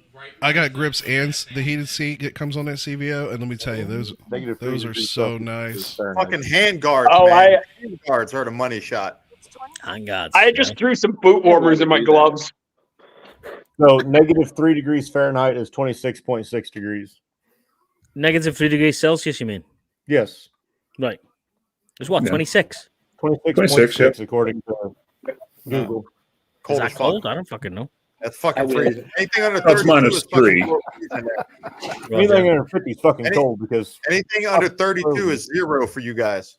Oh, really? Yes. Oh, okay. The only time we all agree is at -40. Yeah, Right. exactly. Yeah, it's because the same. It's all the same. Yep. God, if we When I lived in the Arctic, that's what I used to tell people. Where do you live? The intersection of Celsius and Fahrenheit. yeah. I don't even have to go that far. In Saskatoon, we get there. Yeah, you get that here as well. Fucking Jonesy, what's going on, man? How's the bike? You been out riding? No, I hadn't been out riding. No, I've been Cold doing there other now, things, Too man. far north. Yeah. No, it's actually we've had it's been really nice here. I just had too much other stuff going on and all that, but I'm pretty much done until next summer. I'm gonna pretty much hit it hard next summer. I hope. Yeah, what's your plans?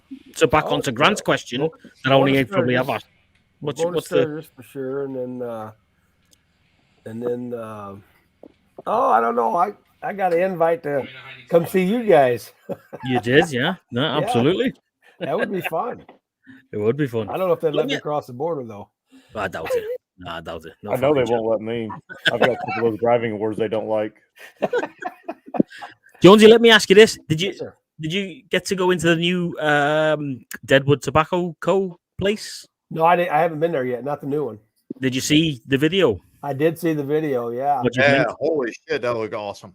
it looks good. But you know what? I think It I was doesn't look talking to Brad. iconic, though. I think I was talking to Brad about it. It just don't Yeah. have the same vibe as No. the old one. Yeah, that's what No. I'm The saying. one you Yeah. walk down into the basement. Right. Yeah, that one. Dude, Yeah, that that was. I ended up in there because I followed 4 very attractive girls who were like, "Come with me," and I'm like, "Okay, this is the beginning of a horror movie or a good afternoon." Yeah. So that's Which That's was kind of a disappointment there because that was always fun to go down and hang out down there in the basement. And Yeah, Yeah. man, we had, It was we had just- an it was just amazing a good time down vibe. there. Yeah. Oh, Amazing yeah, time. for sure. Fucking phenomenal time. I was quite surprised that obviously when we went back, Yeah. that had shut and it moved up to, and 100% it's lost its spark. Right. Yeah. It's lost its sparkle. It's like For a me, big. it It's like a Hey, big. look, man, you can find Deadwood cigars everywhere now. Like they're pumping yeah. them out now. They're kicking them out, dude. They're everywhere. I got Yeah. it. I Oh got yeah. 'em. Speaking of which, the dude that redid our roof, remember I was working a deal?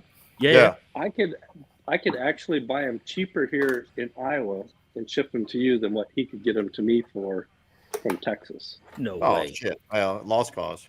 Seriously? Yeah, Fucking hell. I get them for about. Man, It depends on which ones, but the big bottom, fat bottom Betties, I Fat get bottom the. Betty. I get them for about 10 a pop here. Yeah, that's about what they are here. I get a whole box because I live about 40 minutes from Cigars International, Okay. and I can get a whole box for about $89. It's a good Oh deal. shit.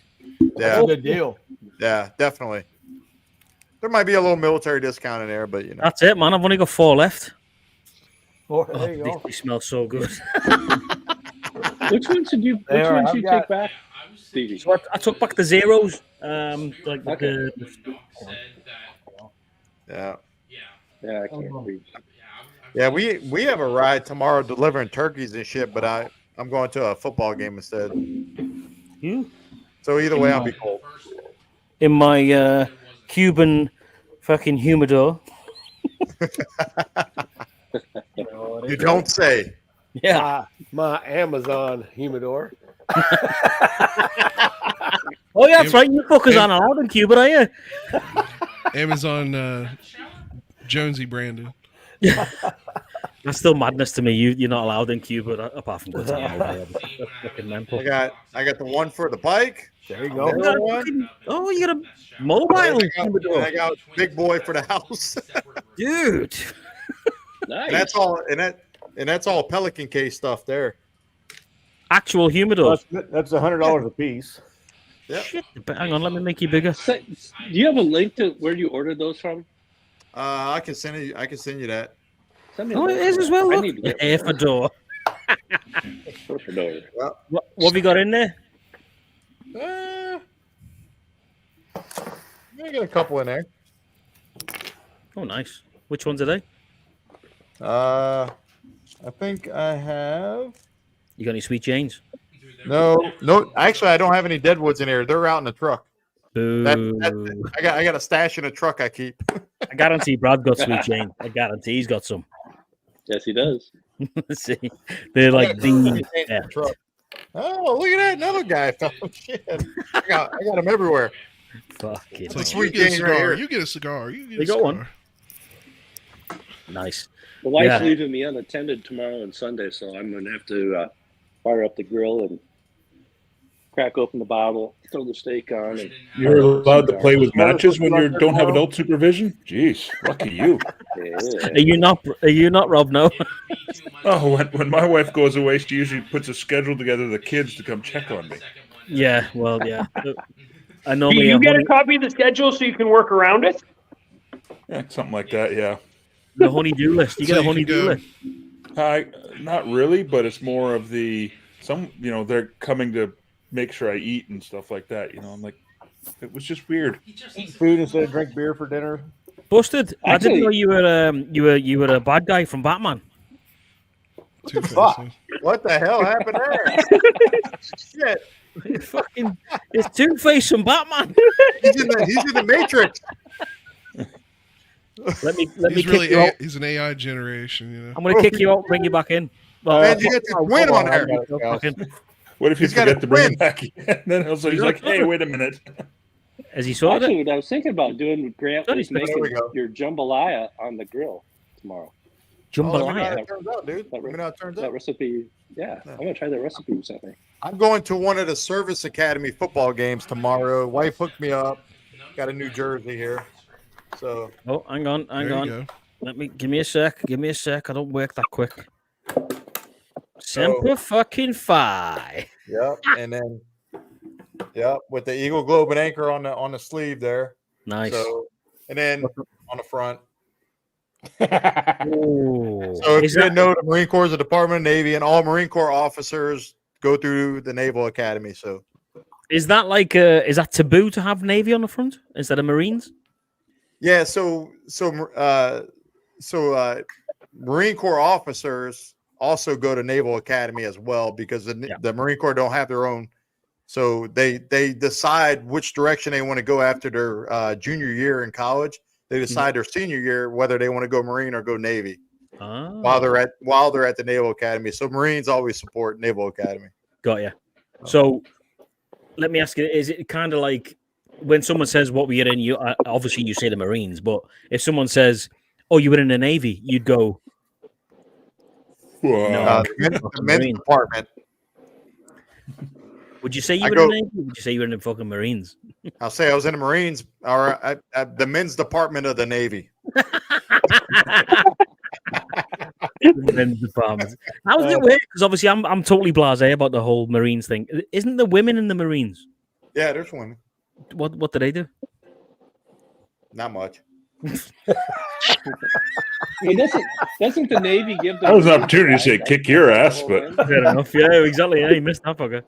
No, man, our women are deadly though, man. The Marine Corps women can fucking shoot, man. They're you're backtracking now. You missed the opportunity to put that out earlier. Now you're just kind of covering it. What kind of jobs can the ladies do in the Marines? Oh, they do all the jobs the men do. I mean, they do motor transport, admin, whatever. I mean, not combat stuff. I think now I've been out a while now. I've been out of Marines a while now. I think they're starting to allow them to do some of the combat arms stuff. Roger. Okay. Yeah, I think that's across the board. The Army does the same, right? They're busted. Yeah, same for us. Yeah, we're allowing women on submarines now too. So. Oh, well, there you go. I'll be back, guys. Women all over the place. Yeah. Oh, who did we lose? Jonesy. Busted fell off. He started talking about the army and he's like, fuck this, I'm out. He froze again. Jesus Christ. So Rob, go on, Grant. No, I was gonna say, like, my wife, she loves going, like, if you go down to the football stadium they got down there, it's called the Navy Marine Corps Memorial Stadium, and it's really iconic. When you say down there, where do you mean? Annapolis, Maryland. Right outside, about 30 minutes outside of Baltimore. Roger. So, and it's pretty iconic. The midshipmen, they all march out as the brigade, and then they always do like a flyover every home game. Oh, wow. Yeah, so it's pretty good deal. My wife loves that stuff. She likes to see all like the pageantry behind all that. Let me ask you this: Actually, are they still playing? Is the coolest part. Are they still playing in February? What, football? Yeah. January is pretty much the last time for college football. All your bowl games are in December and January. January, I think 12th is like when the national championship game is, and then the Super Bowl happens at the end of January, so you'll miss that. But and they so typically play those in the South. We're just gonna have to get fucked up, then, is what you're saying? Yeah, we'll just get fucked up. Yeah, the Super Bowl will be in February, won't it? Grant? Yeah, it's February. It's like the first week in February. Weekend of February. Last weekend in January. Oh, is it on a weekend? Yeah, it's on a Sunday. It's always Sunday. I think it's like the first or second. If you come in on Super Bowl, man, we go get fucked up somewhere. If not, we go get fucked up somewhere. I'd have to be back at work on Monday, so can we get fucked up in lieu?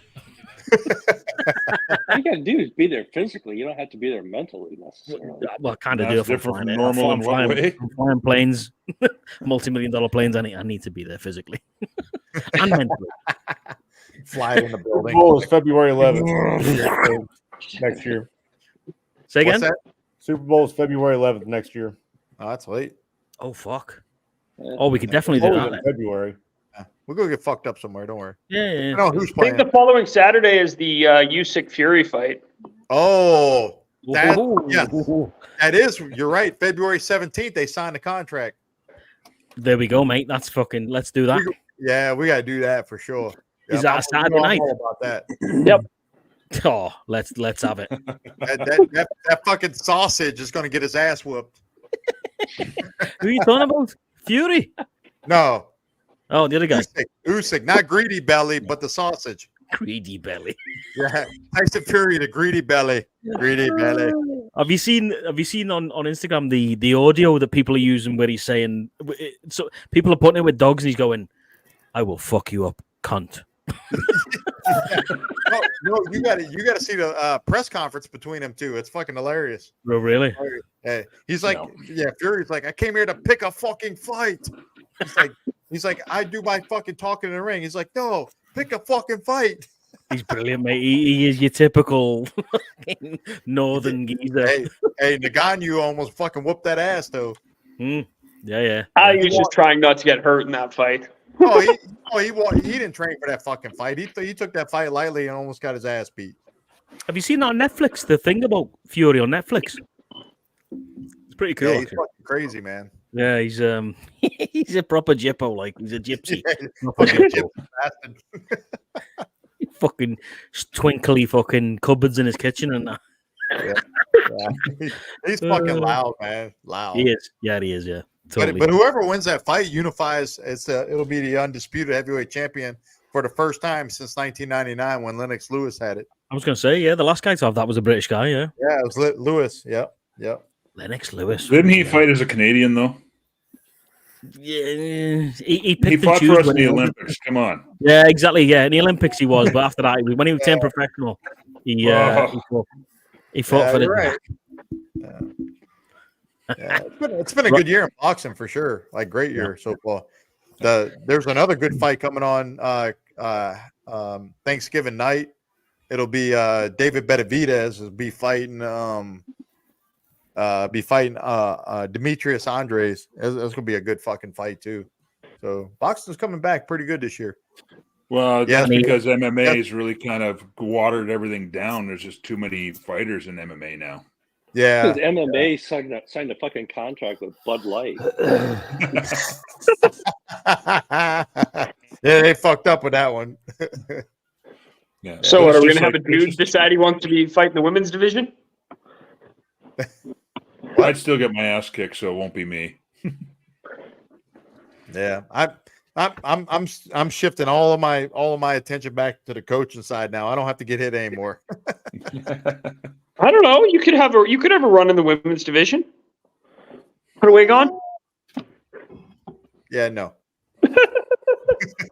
Yeah, identify as a woman, man. You'll be fucking all over that. But you fucking heavyweight world champion within a week. Oh shit! Right. Oh Jesus! So what do you guys think of this whole Formula One in Vegas thing? Have you seen that? Yeah. Anybody going to watch that tomorrow, cool, man? Have you seen what time it's on? It's like fucking 1 a.m. or some shit. Yeah, so they get a piece of it to Europe. Yeah, true. Yeah, that's true. Yeah. Anybody watching it? It's Saturday night, right? Well, qualifying's tonight, like early hours tonight, and so Saturday is. Yeah, it's so they're doing qualifying late. Yeah. I don't know when they're doing it. Yeah, but is that also because they don't want to shut some of the streets down as much? Or well, did you see what happened? That's exactly it. Did you see the practice thing? What happened with the practice? So a man fucking cover came up or something, and two of the cars ran over this manhole cover, and it fucking destroyed two cars, like destroyed the cars. Oh shit! So they delayed it obviously because they had to check every single manhole cover. So they delayed it that much. That practice 2, I think it was running that late into the night. They told everybody to get the fuck out the stands. Bear in mind, they'd all paid for tickets. They'd all paid like $200 plus for tickets, and everybody was kicking off. Everybody was kicking off. They had to bring the police in to shift them out. Oh, they were fucking rioting, dude. Unbelievable, mate. They paid all this money to watch the practice sessions, and they get launched out the door at like 1 o'clock in the morning. Like, what the fuck is going? Yeah, unbelievable, dude. Honestly. But yeah, crazy. So are they racing around the streets of Vegas? Is what it is? Yes, mate. Yeah, through the. I was gonna say I don't think they can race around the track anymore because they had that wreck a few years ago. So they've spent $500 million on making a new sort of grandstand and all, street race. Yeah, they're going down the strip, literally racing through the strip. I mean, don't get me wrong, it looks phenomenal, but I think it's been a clusterfuck so far. Yeah, because I tell you what, man, the way they did it in Austin for the States for the American Grand Prix, that was it, man. Why don't just keep it there, fucking run it there, man, and stop fucking around over there in Vegas. That's my opinion. Surprised me big. Because Formula One is the premier fucking racing in the world. Like NASCAR plays second fiddle to that nowadays. It ain't as good. 20 years ago, NASCAR was where it was at. But now, it's Formula Dude, it's One. the highest rating or highest raking in money no motorsport doubt. in the world. Not even Like, close. Not by even a close. long fucking shot. Yeah. Yep. Ridiculous. I love it. I love watching. I love watching Formula One. Because the way NASCAR used to be, where it wasn't about just a driver, it was about who could build the best fucking car and put in the best driver. And then NASCAR said, nope, we're going to equal the playing field. We're going to make it about the driver, and everybody's got to drive the same fucking car, basically. That ruined NASCAR. Yeah. And Formula One was like, nah, man, we built the best car under the best fucking power plant. And when we wreck, we're going to tarp our shit so you don't grab our secrets. And that's what I love about it. Well, exactly. They're almost like the sort of test planes, if you like. Because when you crash, rocket science are behind the engineering on them fucking things. Dude, unbelievable. Did you see they did a couple of test up and down the strip there, and they brought out a brand new Formula One car, which was just top of the line tech and all that sort of stuff. Oh yeah, and it was fucking unbelievable. It wasn't quiet, but it was quiet air. And then he brought out a 2011 Red Bull, mate, and that fucking thing was like unbelievably like you could see people like this on the side of the fucking road. That's fucking Verstappen's fucking car, man. Dude. Nobody touches Red Bull, man. Now they're on top. Nah, exactly. Verstappen's fucking all over it. Young lad, amazing. Yeah. Them and the only problem with Formula One is it doesn't become about how much money a team can spend to get all the toys to do it. Yes. Yeah, I thought they were trying to limit how much money you were allowed to spend, and Ferrari constantly gets in trouble. All the time, yeah. And they still can't win. Yeah, exactly, yeah. They can't win. They still can't put a team together. They're in the top 5, don't get me wrong, but for Ferrari to be not 1 and 2 consistently, something's fucked up. It's crazy though, isn't it? You see the same teams who've been there from day one, literally from day one of this, nearly 100 years ago, nearly. It's fucking crazy, mate. Ferrari was one of them. It's just Mercedes may have come in, after the war and whatnot. But yeah, it's crazy. Yeah. Anyway, Rob, plans for doing the old victory up over the fucking winter? No, parts are just getting too scarce. I'm just gonna try and figure out where I'm going for next couple of years. If I'm gonna just ride it till the wheels fall off and then replace it, or do I replace it early? Sourcing potentially a parts bike, same make model. I was going to say, how does that play out for you? Well, obviously they don't make them anymore, and so where do you get your parts from when you need them? Amazon. So because Polaris shut it down, it didn't go bankrupt. They are required to support it for 10 years. So we got 4 more years left on that. But that doesn't mean parts can't be on a really long back order. So there's some parts. I've started hoarding parts. So I had a guy put on because I blew the clutch cable a year ago in Maine on a trip, and I had a spare. So I put that in, and then earlier this spring I saw a guy on local Facebook Marketplace, Victory Cross Country clutch cable. So I messaged him going, "Where are you? I'm on my way with cash." And it's like zip over. Bring money. Yeah. And then walked away with my next spare clutch cable. Wow. I expect as long as I take care of the engine, it'll be fine for a lot of years. But I didn't. I only did stage 1 on it. I didn't do anything crazy. So I think as long as I just take care of it, I'm almost at 100,000 kilometers now on it. So I figure I got a few more years out of it. And then I just got to decide, my wife and I are talking about, do we just move out of this apartment and start RVing full time and head south for the winter and become snowbirds? What do we want to do with our life? Yeah, sure. The question is, to figure out whether or not a bike fits within that. The answer is yes. Yeah. Me and the wife have had the very same discussion about kind of where our plans are the next 5 years. Obviously, my son here is 21. He's talking about buying the house, and we're talking about wanting to move south. And I told her, I said, I don't care what we do. I said we can do the full-time RV. We looked at some pretty badass RVs. I said, but no matter what, the bike's coming with us. So you need a toy hauler. You already know my plan, Scouts. You already know our plan. Yeah, brother. full-time RV in here soon, and wife's finally got that check in the box with that stay-at-home or working from home job now. So we're Mate, set. how many times have we talked about that now? And you're literally the same as me. Same as me. That check in the box. I'm... I needed her to get a job where she could work from home. She got that, Yep. and her headquarters, her headquarters in Tampa, Florida. Yeah. Nice. Oh no. Nice. Darn. This guy will be able to work from anywhere. So, yeah, no brainer.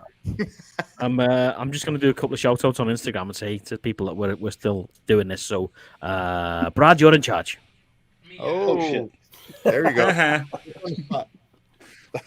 Ringmaster of this circus, go. Yeah. Well, this is kind of interesting because, Travis and Rob and Grant, and I'm already looking ahead at. I bought my toy hauler, kind of a starter toy hauler. Yeah.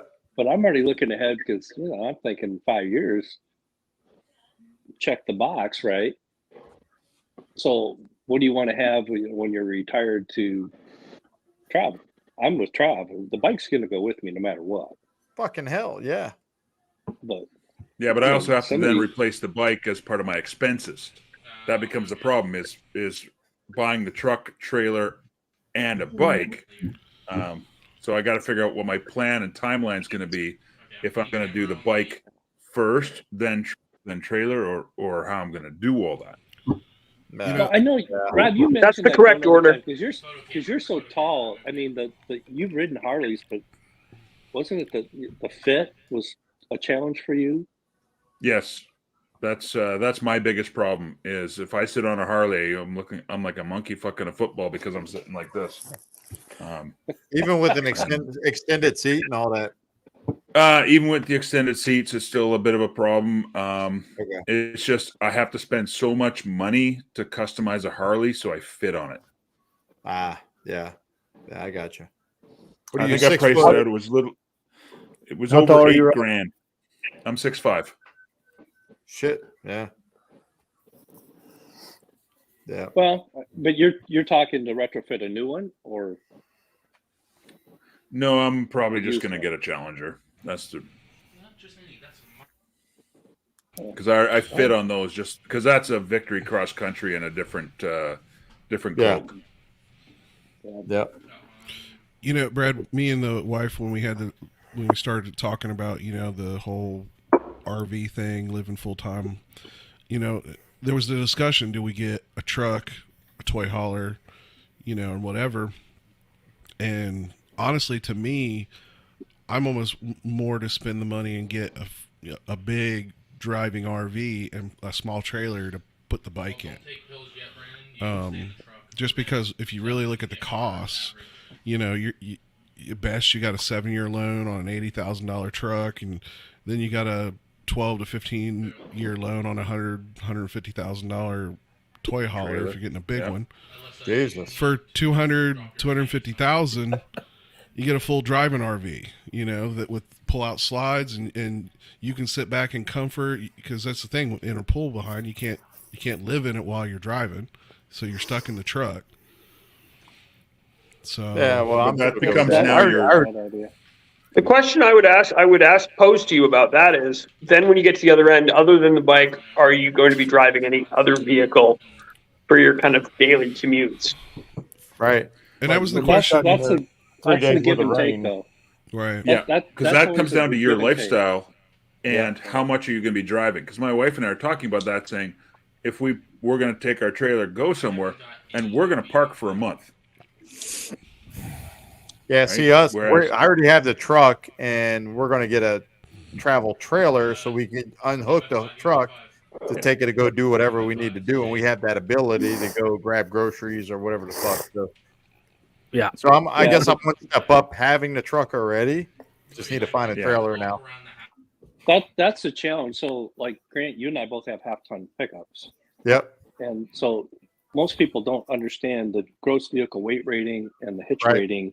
Right. And I see that all the time. People dragging campers down the road. It's like, you dumb son of a bitch. You're way the fuck over. Yeah. So I know front end. So I know for me, my truck is rated at 11,005, And so for me, comfortably and understandably from experience of guys that I work with, probably about dry weight of like 65 to 7,000 would be where I need to be. Because you have to include 80% your of water, your bike, anything else you're throwing in it. right. Yeah. Is Which would included put in me that, probably so- up around the 9 range. And that's kind of anything under 85 to 9 it would be sufficient. It's like Yeah. mine. You're gonna be mine's surprised. 8,500. You better look. So I looked. That was a big thing for me trying to find the one I ended up buying was because it had 5,600 pound dry weight. Right. But when I had the bike and 90 gallons of water and Mhm. everything else, I knew where I was at, and the hitch weight, Yeah. the tongue weight was 2,450. Right. Yeah. And so I'm perfectly comfortable now. When I go to Sturgis, I got to deal with a buddy of mine. He's got a diesel 3/4 ton that he lets me take that for the week. Right. And if you're gonna travel long distances and you're taking the toy hauler and the bike and everything else, a half-ton pickup is really pushing it. I agree. I understand You're that. tired. Yeah, Yeah, I understand that. My plan is So, to buy a like- half-ton towable toy hauler and then buy a 3/4 ton truck and be good. And I want to trade my truck in to get that at some point, but at least for a starter though, I'm good where Oh I'm yeah, at. yeah. At least for a That's where starter, I'm at. just get started. Yeah. Can I just interrupt quickly because I'm getting fucking bombarded. Peaky Biker is actually still watching, and he said, "Can you give me a shout out? I am fucked." Well So- done, Peaky. You were kind of fucked Peaky- before you left. Yeah, precisely. Good man. He's a top bloke, like I said before. And have a good time, mate, at the NEC and whatnot. Say hello to all the boys from me. So yeah. Hey, there's some Yeah. there's some great YouTube videos out there of people doing what you're talking about doing, Right. and it's starting I've- out like I've been what watching. you're wanting to do. And Yep. I'll tell you what, there's some really interesting things you learn from watching those videos. Absolutely. because- I've watched a lot so far. and a lot of it's that. like people don't realize what you're talking about. Like Brad's talking about the weight and this and that, and Yep. it's like, Yep. I mean, Well, a lot of it's- people it's don't realize how much crazy. shit they Yeah. carry. Right, that too. absolutely, and Well, it's pretty interesting. So It is. you got to get all what you're going to Yeah, get, and that's what where I you would go buy. with like a weight distributing hitch, Yeah. airbags, the whole nine. Absolutely. I mean, it's pretty interesting. There's a lot to it. It's like, holy cow. Because Yeah. we was talking about doing that. And, Well, I got two guys at work. They do it, and they ride up and down the Pennsylvania mountains, and Right. they spell it out exactly what I need, how I need to work it. yeah. Well, my What's happening, brother-in-law Fireball? Had the Sorry. same thing. I mean, he had the airbags in his GMC, Yeah. and he brought his dad's trailer out and he lit a bunch of firewood. And I looked at him and I'm like, dude, you got way too much weight in the trailer. Oh, I can just pump the airbags up. I said, no, you don't understand. No. You got more weight behind you than you have in front of it. Right. Well, he didn't get a mile down the road. It damn near pushed him in the ditch, blew a tire out, calls me. He's like, I got a flat tire. Oh fuck. It's not that you can't pull it. You can pull it. It's just Right. you Stopping. you got to understand what Control. you got behind you versus what you got in front of you. Right. Dude, have you seen how much them fucking 3500s, 2500s are though? They are ridiculously Yeah, priced. and that's what I'm Especially going here. to wind up getting is a 3500. I'm not fucking around with 25. I used to I'm have going one. straight to 35. Dude, they're ridiculous up here. You're looking like fucking 100 grand nearly. It's like, what? Here too, 107, here yeah. too. I priced one. Even- Oh, Here- yeah, easy, here, easy. they're about 80, 90 here. a base Chevy 2500 starts at like 50, mid to late 50s. Right. Yeah, and then you that's start bare talking bones. 3,500. So I built a Ram 2 days ago, just out of fucking curiosity. 3/4 ton, 4-wheel drive, Cummins, $94,000. I'm like, yeah, it's gonna be a little bit. It's all right. Crazy money. Yeah. Just quickly say hello to Island Pacific boys. What's happening? Cheers, dude. Cheers. Yeah, All the best. But Well, Cheers. did any of you bastards guys I see used to live the? there. Because we're talking about the whole weight thing. Didn't you guys see that picture of that Dodge Dually that was literally up like this, cracked in half, where the guy had a big Yes. monster bed camper, Yeah. and then he had something else on the back, like, I haven't seen that. and it was like he tried to get Dodge to replace the frame, and they're like, no, you overloaded this frame. And see, that's the whole deal because, like I said, on those YouTube videos, that's what they was talking about. And then when somebody does something wrong to their vehicle, Yeah. the manufacturer don't cover it. They don't so know. you got to really know what you're doing as far as that part. Okay, Oh, it's really yeah. interesting. I grew up with the farm pulling shit all the time. So, Oh, yeah. to me, I don't think twice about it. But it's amazing how many people just don't understand. Oh, yeah. If these campers keep getting bigger, we're going to start seeing guys pulling them with a semi. Actually, that's pretty common. Actually, in the States, that's a huge thing. There's just Google HDT RV.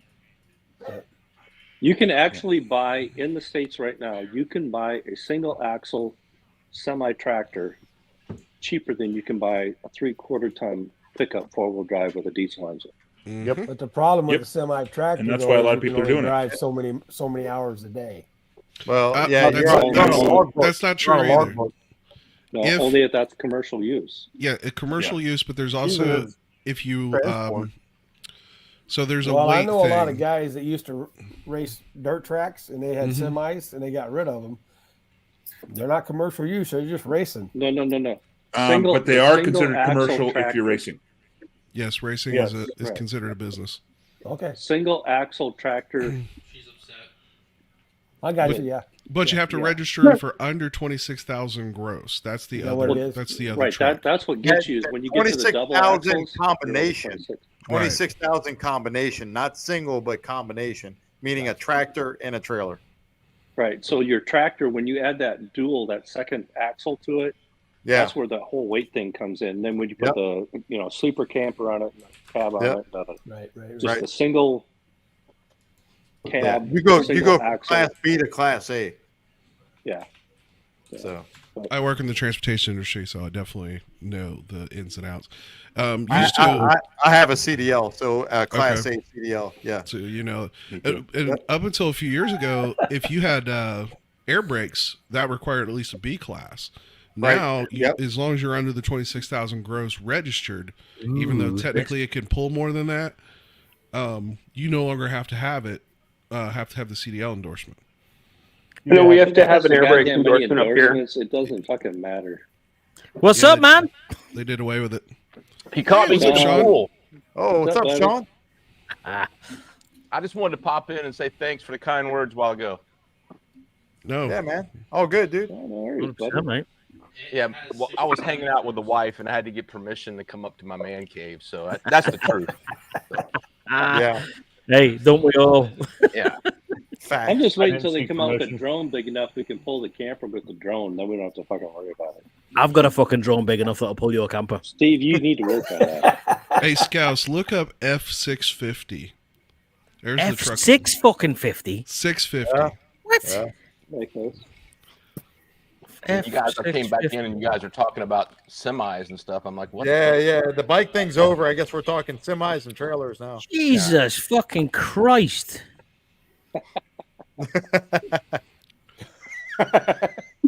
Get away with that fucking drop. What are you doing? We have one of those on base. They're making fucking a lot of power. Yeah, dude, that's a truck. But start looking at like your. It's basically a semi with a truck bed. Yeah, you see those. Grant's probably seen those over at Death Brew down at Dam Deck. They have those all over the place. Yeah. Yep. We just ordered Google Freightliner Sport Chassis. Same thing. Freightliner Sport Chassis, International CXT, CTX, whatever the hell it is. Those are just great. Yeah. Yeah. I've seen some Freightliners been turned into oversized ambulances, and that's where things get weird. Hey, that's what you should do: is turn an ambulance into a camper and bring that to Sturgis. Yeah. There's actually a guy got a YouTube channel. He's doing that. Just leave the morphine in there. You'll be right. Yeah, you're gonna need I'm saying, at least the oxygen Ain't tanks gonna are rip all it. hung over. Need the IV bags in there. Throw the IV bags. Yeah, mate, you can earn $150 an hour doing that shit. IV bags. That just made me laugh. Like, I was like, what? I'm in the wrong business. I could have paid for the whole trip with a couple hours. We should just pay the barracks, corpsman up, get our fucking corpsman and be like, hey, Doc, I fucked up, man. Hook me up with IV. Dude, I got it. I couldn't believe the amount of fucking shit we drank on that. Let's reverse back to Sturgis a second with Ryan, full throttle hog. The amount of fucking shit we drank that night. Yeah. We were in clip. We were in shit state the following morning. Yeah. But he was fine. He was absolutely brand new because he'd had the fucking drip things. He lied through his teeth. I have video of him that was some people put it out. I didn't do it out of courtesy, but he went 2 days in a row to Rapid City. That I motherfucker, have man. video of it. I'm telling you, Dude. great actor. Great Nah, I actor. suck up a hangover for $150. Fuck that. That's some beer money. Like that's some serious beer money you're getting. There. To be fair, I could have made a profit putting him in. Yeah, we would leave Fuck that, man. Naples Oh, no, and just have fucking fuck it IV up, strung up in the P-way. We shouldn't have been riding that day, man. We were Oh, we were fucking trash, Joe. We should not have been operating any fucking machinery. No, absolutely not. Absolutely not. It's when you watch the video, we're all me, you, and Ryan are stood there talking to each other, and he goes, "You say to him something about shots," and he goes, "Oh, I was talking about filming shots," and you're like, "Oh." We misunderstood, and he said, "Well, I don't think it was a fucking misunderstanding." He's like, we accomplished both, didn't we? I was like, yeah, we did. And I ended up, I was like, I need to go to bed. I need to go lie down, man. Fucking dying. Oh man, that was a good time. That's the part that scares me about hanging out with you guys at Sturgis, because man, it's we're gonna get wasted. Bring an extra liver. Bring an extra liver. Yeah, because you've seen the video, Travis. You know what to expect. But think about it: with an ambulance, all the power that they run in those things, you can run anything you want, refrigerators, whatever. Hey Well, man, it depends. I've blown the breakers in the ambulance before. Bring the IV bags. For Sturgis. Important. I was gonna say IVs, man. You'll make a ton of money. You got IVs, you got oxygen, you got generators, you got Absolutely. Just Mike, just borrow one for like 10 days, dude. Just borrow one and drive down. Fuck it. You don't have to worry about traffic. Just flip the lights on. But I'd have to paint it orange and white like the Cannonball Run. Yeah. We're gonna have the doctor in the back of the thing, like with crooked eyes going on this way. No, you got to. How would we joke that we would turn one into a food truck? And we'd call it the meat wagon and just do barbecue. There you go. And what you buy with a purchase of barbecue, you get an IV.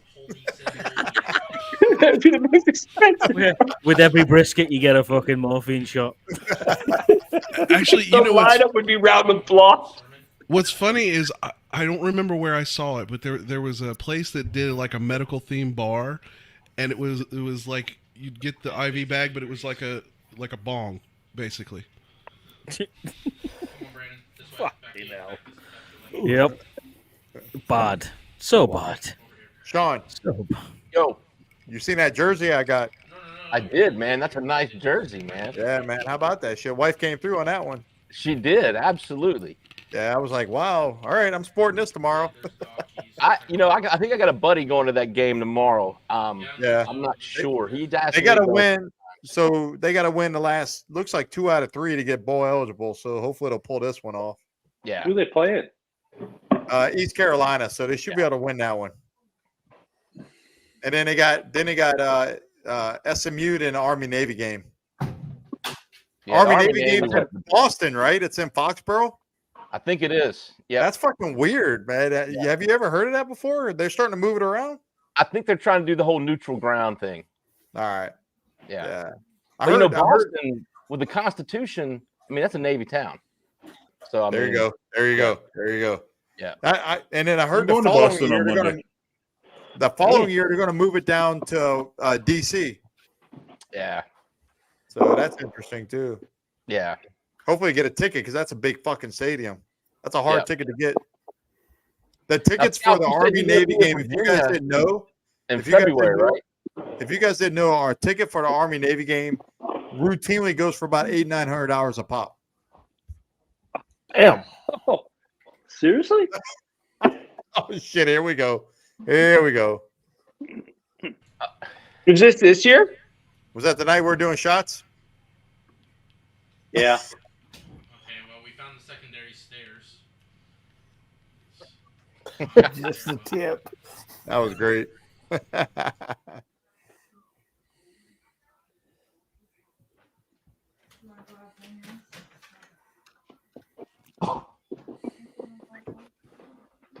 Sturgis is such a great time.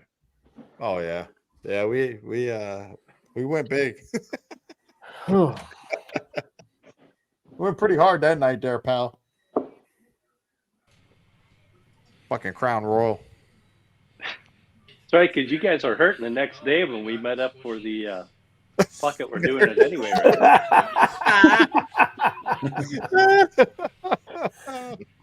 Fucked up like a football bat. No. We're going again. I was getting colder temperatures. No more. Scout was like, no more.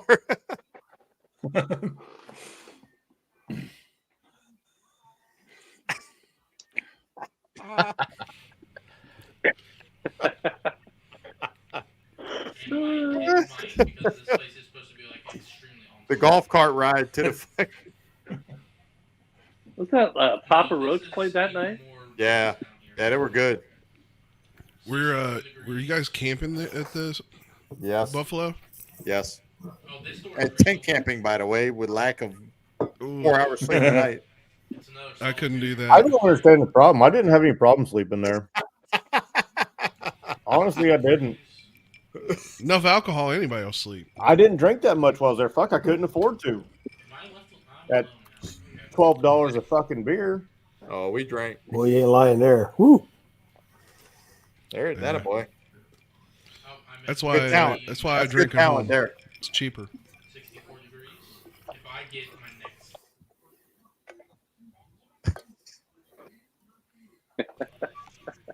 Yeah, I really hope I do get to do Sturgis next year. The golf cart ride was epic too. If you get up to Sturgis, you got to look me and Scotty up. Over to the Bikini Beach. There it is. Look at these guys. I won't lie. I also miss the Easy Rider Rodeo that used to go on down in Chillicothe. They moved it, and the place they moved it to is terrible. Man, that was always a fun party. Anything goes, man. Any of you guys planning on doing it in 25? Yes. Yes. 25. 25 is the time I'm going, Sean. I think that's when I'm going to go back. Last time I went was 18. I went by myself. Grant, you going back for the 85th? Yes, 85th. Yeah, baby. Might go next year. Might go the year after. Yeah, we should do, if we're going to do the 85th, is coordinate where we want to stay so we're all in the same campground. Dude, that golf cart was a godsend. I can't believe you got 3 of you guys in the back end of that golf cart. It had to be. Yeah, I have no idea how that happened. No idea how that happened. Camp Coalition. So were you guys hanging out with Ryan the whole weekend? No, he just came out for like a day. It's so funny because he knows everybody. Not everybody knows him, but right. He knows like all the big players in the YouTube space. Sure. You know the cool thing about Ryan, I mean, I'm still a really micro channel, but when I first started out, I was at maybe 100 subs, and he was doing something on Instagram, and I go out to San Diego 3 times a year, and I'd put on there, hey, I'm going to be in San Diego, I'm renting a bike, and dude was like, send me a DM. I sent him a DM. He took a whole Saturday and took me and showed me all around the rides out toward Ramona and Julian and Palomar Mountain. Yeah, that's where I was stationed out there, man. That's good riding out there. Yeah, legit, really nice dude. Yep, that's great riding. I was at Camp Pendleton, and the riding out in Southern California is awesome. Yeah, I always rent a bike when I go out there because it's just such awesome riding. Yeah. It's not enough alcohol for that. Not enough. Good day, mate. Good day.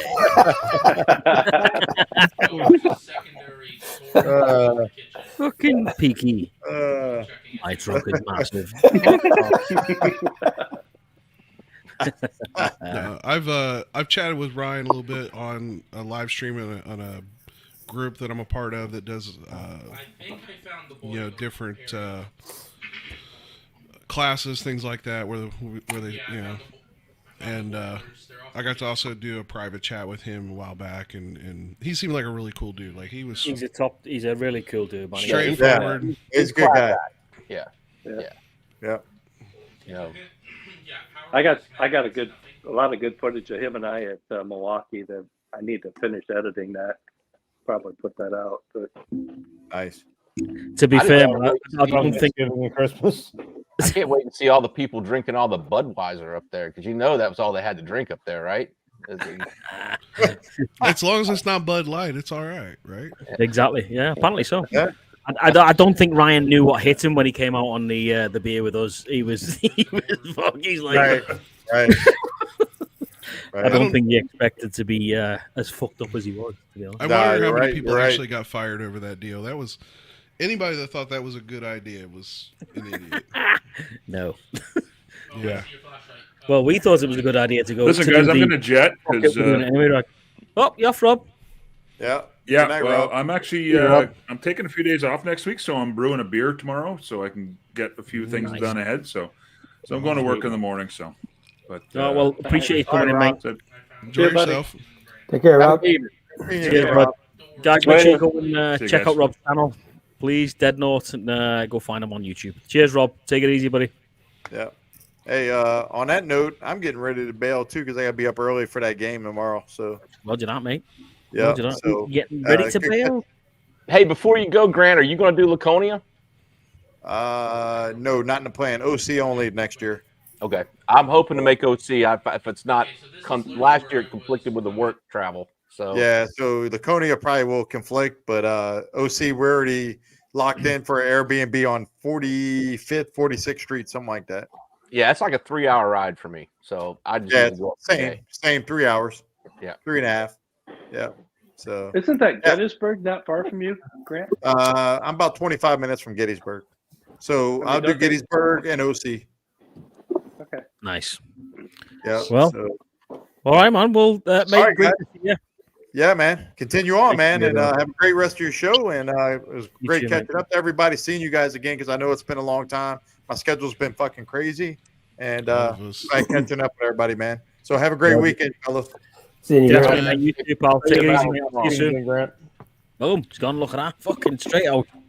Freaking Squid joins the group and everybody fucking leaves. So yeah. Jesus. Stephen says, good night, mates. Thanks for a great Friday night evening. No worries, Stephen. Take it easy, buddy. Thanks for joining on the old Facebook. Appreciate it, man. Thank you. See you later. Take it easy. Now, Steve, you said you're going to be in VA in February. I'm assuming the northern part of the state, up there around all the Army stuff. Mate, it's round by Richmond, is all I know. Yeah, so up probably around. Blackstone. Yeah. Yeah. Okay. Around there, mate. Yeah, I'm down in Norfolk, down on the coast. So, No, Roger. Okay. Yeah. How far is that? to Richmond, it's about an hour and a half, maybe 2. Oh, really? Yeah. Oh, fuck, that- dude. Not that Sounds bad. like we need to meet up We for might need to beer. have a beer. Indeed. Yeah. Maybe Let's do it, one. man. Yeah. Maybe several, but yeah. I mean, whatever. I ride in February. Weather here is freaking awesome. I do every year. I do a 4-hour ride in February out to the western part of the state. So Really? yeah, winter doesn't exist here. It's Oh, fuck. yeah. Don't tell me that, man, because I'll be hiring fucking Harleys. You need to just move down here. I mean, it's just Fuck. yeah. You need to rent you one. Yeah. Yeah, that's what I need to do. Right, fuck it. Look, well, I'll be in touch, mate. Definitely, if we can make it happen, then absolutely, Absolutely.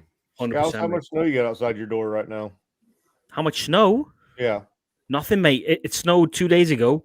By about that probably, and today it was 15 degrees, so it's all gone. It's fucked up, man. It Why really don't is. you attempt to take the bike out tomorrow? No, she's in bed. She's asleep. She's tucked up for the winter. Harry put You gonna salt take down yours there, out, though, put Mike? it back out. I'm debating it. It's tucked up, but I can always, it's not that hard to get it out of the garage. It's some stable. You just put some stable. It's not a boat. I mean, people say they winterize their bikes. I'm like, it's not a freaking boat, man. You put some stable in it, and you're done. So, yeah. I'm lucky enough to find I can get non-ethanol fuel here where I'm at pretty easy. So See, we can't get that shit, man. That's like gold. We can I'll get ride it. until It they put that claims salt Shell, brine but shit it's, down. I don't buy it. Yeah, this is what people don't understand, and sort of guys that say, "Oh, I don't winterize my bike." Blah blah blah blah blah. It gets to minus 40 fucking degrees for like a month and a half up here, and there's like 20 inches of ice on my driveway and fucking snow on top of that. So when I say I put it to bed, she's literally in bed now. I'm waiting on to see you when you go camping when it's like that. Well, Jonesy, dude, I'm so looking forward to that, man. I'm gonna go out in the truck. And, yeah, no, that's some bad shit, man. That's awesome. You're the man, I tell you. I would have to get a little bit taller camper though. Kind of hunked over. She's a bit like this right now because I put that foot. If you didn't know, I've got another channel called Veteran Truck Adventures, which is like, you know, I just fuck off out into the Ulu, into the woods for do truck camping. It's new. It's a new thing because obviously I've just started it because obviously it's winter, so I need to do something. So Well, I can't figure out where the hell do you get the shitter in the truck? I don't, mate. I just go for a shovel recce, as we call it, a shovel recce. We go for a fucking walk in the woods with a shovel. There you go. I'm trying not to get munched by fucking grizzly bears. I'm actually looking forward though, just real quick. I'm looking forward to when you get back out there and about the ice fishing we was talking about. It's like, I hope you get out there and do some ice fishing. Yeah. Well, that's the plan, mate. I plan on going on to one of the big lakes and just literally sticking a truck on the lake and sleeping in the truck overnight. It's fucked up, man. It is. It's fucked up. It's cool though. It's cool. It's cold as fuck, dude. It's horrible. You the man, because this boy here's not getting that when it's like that. Mate, it's a different kind of cold. You've never felt cold like you've felt fucking cold in Alberta, man. I'm telling you that right now. It's bad. Yeah. You make Iowa look good. True. Yeah. Yeah, Iowa gets cold. Northern Iowa gets cold too, though. I know that too. I used to work northern Saskatchewan. That was worse. There you go. See, fucking Paul. Minus 44. What the fuck? It doesn't get that cold anywhere on the continent. Yeah, but mate, you live in Australia. For fuck's sake, you got crocodiles and death spiders. I remember one day we were on a ski trip, and the day was minus 44 with a wind chill to 65, and we still went. No, thank you. Yeah, no. So that was zero skin exposed, and you got to, one run, and you're like, I'm going for another beverage. Yeah. The only thing you have to worry about when you're skiing is not how good you ski. It's as long as you look good at the bar. True. Yes. That's where you got to make sure your hair's right. And you make it to the bar when you ski. Yeah. Because when it's minus fucking 35 degrees, skiing down a big fucking slope at like 20 mile an hour isn't good, boys. Trust me. That's why you go faster. It's probably just ice, isn't it? Is it even powder? It's probably, just like a sheet. It's faster. That temp, it is fast. The snow is usually real fast. Yeah, it is good. It is good. I'll give it that, yeah. I snowboard, so it is... It's good. The colder it is, especially when it's a blue sky. The great thing about Alberta, when it's fucking cold like that, 9 times out of 10, it's just blue skies, and it is beautiful. It really is. It's beautiful. And skiing or snowboarding when it's like that is just unreal, man. Especially up in Banff, Lake Louise and Banff and whatnot. It's stunning. It really is. I've always been a big fan of Fernie for those ski trips. I've not done skiing or anything in Fernie, to be fair, dude. You should go there. I've rode through How far there. are you from Banff? An hour. Really? Yeah, 50. What it took me to get in the bike in the summer because I was going to meet the two-lane life guys. It took me 52 minutes to get there. My wife wants to go up there so bad. I'm thinking about making a surprise little getaway. Come on up, man. Come on up, dude. Come on up. What you drinking, Mike? Are you still on that? Oh, Buffalo Sean, what are you Trace. drinking, buddy? We didn't ask you. I haven't found that yet. I don't know if they sell it here in Ohio. Yingling. Yingling. I seen that the other day on a YouTube channel. Actually, someone was saying a truck camping guy. He's like, I've got Yingling, and he pulled out a full crate of Yingling. I was like, what the fuck is that? Yingling is, good stuff. It is God's nectar, is what it is. Nice.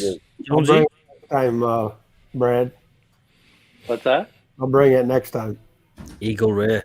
What is that? I heard that's good. Is that bourbon? Yeah. You bring the bourbon, I'll bring the sweet Jane. If we were actually in Bronson chat, he said when Fucking better bring some Sweet Janes if you're coming up here. I tell you that right now. I won't let you in. Oh yeah, I got my. Well, I think yeah. Well,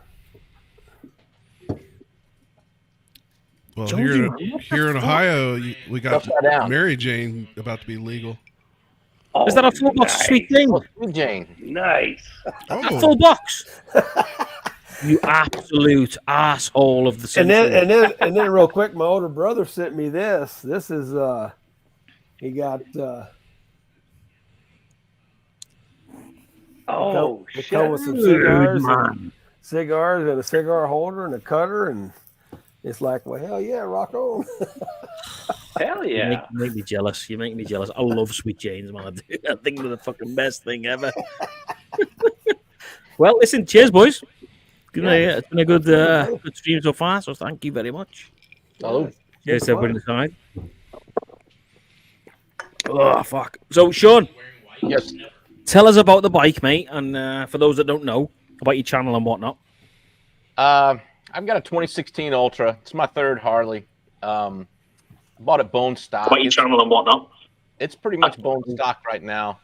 I've got some pipes and stuff on it, and little custom dynamics going and some bars. But I had a highly modified Road King before I had it, and I decided I'd rather just put gas and go instead of tweaking all the time. So that's why I've decided just to keep this one pretty much stock. I'm gonna probably open her up and let her breathe a little bit this winter. Air cleaner, do a True Dual setup on her. But yeah, I mean, I'm a clown on YouTube. The COVID, I got bored, and I started seeing you guys doing stuff, and I'm like, I could think I could do that. I identify as a motovlogger, but I do other stuff, and this whole Harley veteran biker rider, I've got like a twisted sense of humor. And mate, that's so fucking well. That doesn't surprise me. You're a military fucking veteran. Well, I'm a Navy guy. 20 years in the Navy, man. It messes with your mind, man. So exactly. I watch a lot of people. I'm very observant, and it just some of the clowns on YouTube, and I'm sorry, I'm gonna call them clowns. I mean, do it, mate. On social media, and the name, and no disrespect to you, military biker. I appreciate it. I appreciate what you do. But there are some people, man, it chaps my ass when they use their veteran status for views, and you can tell they're doing it. And so that's kind of where he came from. He's that guy. He knows everything. I kind of think I know who you're talking about there. To be fair, yeah, he knows everything. I think everybody knows who you're talking about. Yeah, I mean, I'm not trying to throw too much shade, but That the guy is that another guy that swam in the water too? Yeah, okay. I know who you're talking about. I know exactly where he's at. And exactly where he's at too. You're not gonna make it. You're not gonna make it in the motorcycle community unless you have Harley, veteran, biker, or rider in your name. If you don't have one of those words in your name, you're not going nowhere. Well, I've got biker, so that's me ticked. You're going. And that's and what you get the military. That you have covers to the wear a veteran tank top. part too. Right. So yeah, I get it, mate. so that's the reason me and you haven't got very many subscribers.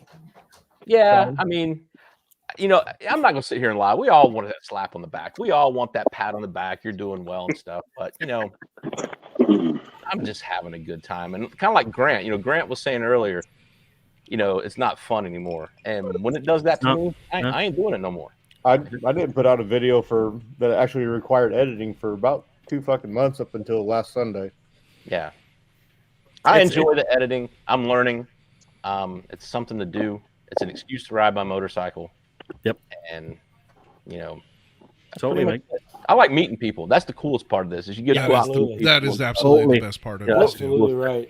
This is it. I would not know Grant. I wouldn't know Brad. I wouldn't know Jonesy. I wouldn't know any of you guys if it wasn't for doing what we do. You know what I mean? And I've made some fucking my best friends I could ever make around the world because of this shit. I mean, Paul in the side chat there, over in Australia, fucking top bloke. Me and him get on really well, like a fucking house on fire. Other people around the planet, shit like that, man. It would not be possible without this shit. Absolutely. And and that's kind of cool. You got something in common. And Yep. you know, you find out, you know, not just, you know, military service, but we all like to ride motorcycles, and you know, regardless of where we're from, we're flag waving, freedom loving people, and that's what it's all about. You know? Oh yeah. Totally. So, And honestly, I've been doing the TikTok thing a lot more. I can't do the TikTok, bro. I Can't do it. You should I'm take not- the veteran biker guy to the fucking TikTok. Every time I get on Well, don't judge his dance videos.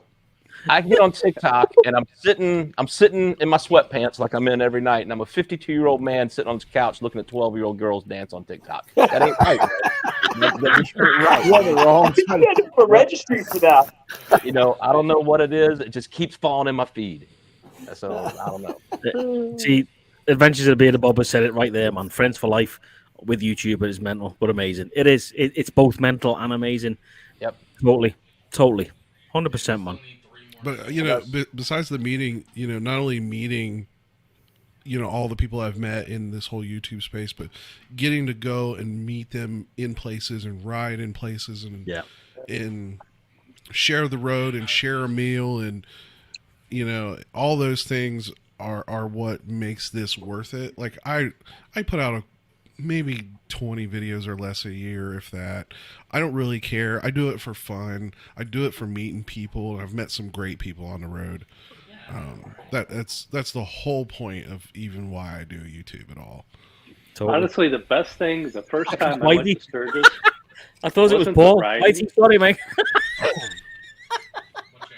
I'm just picking up Paul. Sorry, Brad. Sorry. That's He's all like, yeah, it's Whitey. I'm like, fuck. Bollocks. Well, Whitey's a fucking top dude as well. If you've not seen the Hogs, Cogs, and two Aussie vlogs, you need to go check them out, man. Fucking. Paul's It's a Paul and longer Whitey. name. Dude, it's Paul and Whitey, and they do like this. They've called it that. And basically, they do a podcast, and that's what it's called. And they're all over the news and fucking everything, man. It's outstanding. I'm Sorry, gonna go man. subscribe to their channel right now. Dude, honestly, you'll have an absolute ball. They're fucking hilarious, the pair of them. They can't see you. Honestly, Paul's the a first character time I went to regardless. Sturgis, the most fun I had the first year I went to Sturgis wasn't the riding. It was meeting everybody that we had been on live streams with for, hell, Stevie, what, a year, 2 years? Probably, mate. Yeah, about 2.5 years. Yeah. I mean, when we finally met 2 years ago, it was we'd done this for 2 years, Yeah. COVID and all that shit. But it was all those, like you said, Travis, it was all the people you've met, you've got to be friends with, even though you hadn't met first face to face. Totally. But because of the community, you get to know each other. And Scotty, I mean, shit, how many times every time I go to Illinois, it's like we hook up, you know. Smoke a But you cigar, never drink a fucking few call beers, me. have a bourbon, and eat some steak. Hell yeah. We gravitate though to people we like, and I think we do that because of we share the same sense of humor. For instance, we share the same sort of interests and whatnot. So we know who we like and who we don't, and we gravitate towards those guys. I think it's personally. I mean, I know I do. I gravitate to mostly military guys, obviously, but other guys as well. And I think it's like you said, Brad. We've known each other for like probably going on 4 years now because of this. And if it wasn't because of this, we would never fucking ever know each other. Well, I remember, Stevie, you was the very first one that invited me on one of these. The very first. Exactly, Jonesy. Yeah. I mean, totally, I didn't do nothing, and it's like I just happened to be jacking around with the computer one night, and he said, "Hey, you invited me on." It's like, Same. I still don't, Same. Yeah. It's like our parents tell us not to talk to strangers, but Laconia this year, I met up with another content creator, Moto. He's up in Maryland. I met up with him. We rode to Laconia, and then we met up with Ben from Bikes, Beards, and Broods. And that dude took 2 days off of his time and gave us, the locals tour of Laconia and showed us all around. And that's just cool, man. Yeah, that you just meet somebody online and they take their time and show you around. That's what it's about. 100%, mate. You're right. You're spot on. Totally. Well, when Ryan came through from San Diego up to Minnesota, I mean, he stopped here. And, that was the first time I actually got to meet him. We, chatted back and forth a few times, and hell, now we talk regularly. And it's interesting. I'm with you, Sean. I don't give two shits about the content, putting videos out. It's not why I do it. I do it just to keep memories and If you want to watch it and friends want to enjoy it, great. If they don't, I don't give a shit. I don't give a damn about how many subscribers I get. And it's I've got there. so much content stuff that I just like. I'm not even gonna. I just bought a new computer, and it's like, it's hard for me to sit down in front of a computer and do all that. You know what I mean? It's like I get bored, I guess, because it's like, God damn. Yeah, I got something else to do. So I got a whole that gets me is sitting down in front of the computer and staying there until I get something edited. Right. I got so much. I sit in front of a computer like all damn day. Yeah, I'm the same way. Is get done and then sit down in front of the laptop for another 4 hours editing a video. I don't sit down in front of the computer, so that. Yeah, Ryan for full throttle hog. He's one of those guys like we all kind of like wish we could do, but also I probably know how many hours he puts into these videos that he produces, and I'm like you guys. I just don't have that kind of time and that kind of energy to put into. Well, it's what he does for a living. It is. I mean, right. But we're still, we're sitting here finger fucking a keyboard. He knows what to do. And it makes a difference. I work in, and I use the terms IT loosely, but I sit behind one of these machines for 8 hours a day too. So, it helps when you know a little bit what you're doing. But I'm self-taught. I mean, and you just got to go in and my stuff is like mediocre at best. So, to watch some of his productions, the dude's stuff is top notch. That's who I inspire to be, man, is Ryan. I've always said from day one, he is the best cinematic motovlogger on fucking YouTube by far. He's really the only cinematic motovlogger. Well, I mean, he gets into the whole color adjustment, and I'm like, hell, I'm just happy if I can get 2 goddamn clips to go together, Yeah. What the fuck? Go together, and, you're syncing just right. I go on and point and shoot. That's me, He taught me one thing, though, that I'll never forget. When you're riding, do clips between 5 and 10 seconds. Yep. Switch the camera angle. Just turn the angle, turn it on and off. It'll save you editing time like there's no tomorrow. If you just turn it on and let it run, and then you try and chop it up, you'll take hours. But if each clip is only 5 to 10 seconds, it cuts your editing time like by 90%. And you retain viewers that way too, because you're changing the camera angle. People don't want to sit there and look at your handlebars for 20 minutes while you talk about your colonoscopy. I'm sorry. You got to make it interesting, and you got to make it something. I'm not going to want to listen to it for 10 seconds if you talk about colonoscopy. Yeah, I mean, that's nobody has an interesting colonoscopy that should actually be talking about it. I'm actually going to do a vlog about colonoscopies. Well, the funny part is, so what was it? 21 was COVID year. Yeah. I mean, I had surgery twice. I lived and died by every video, Stevie, you put out in Sturgis that year. Yep. I mean, that made my day because for 12 weeks I sat on the fucking couch. I couldn't move. I mean, mate, you were ill in 21. You were fucking ill, seriously ill. But it was that I look forward to every time I get on and I just sit there and watch you and go, oh, you get that notice. Steve's got a new video coming up. Man, I'm on it. I lived vicariously through everything you guys did. Yeah.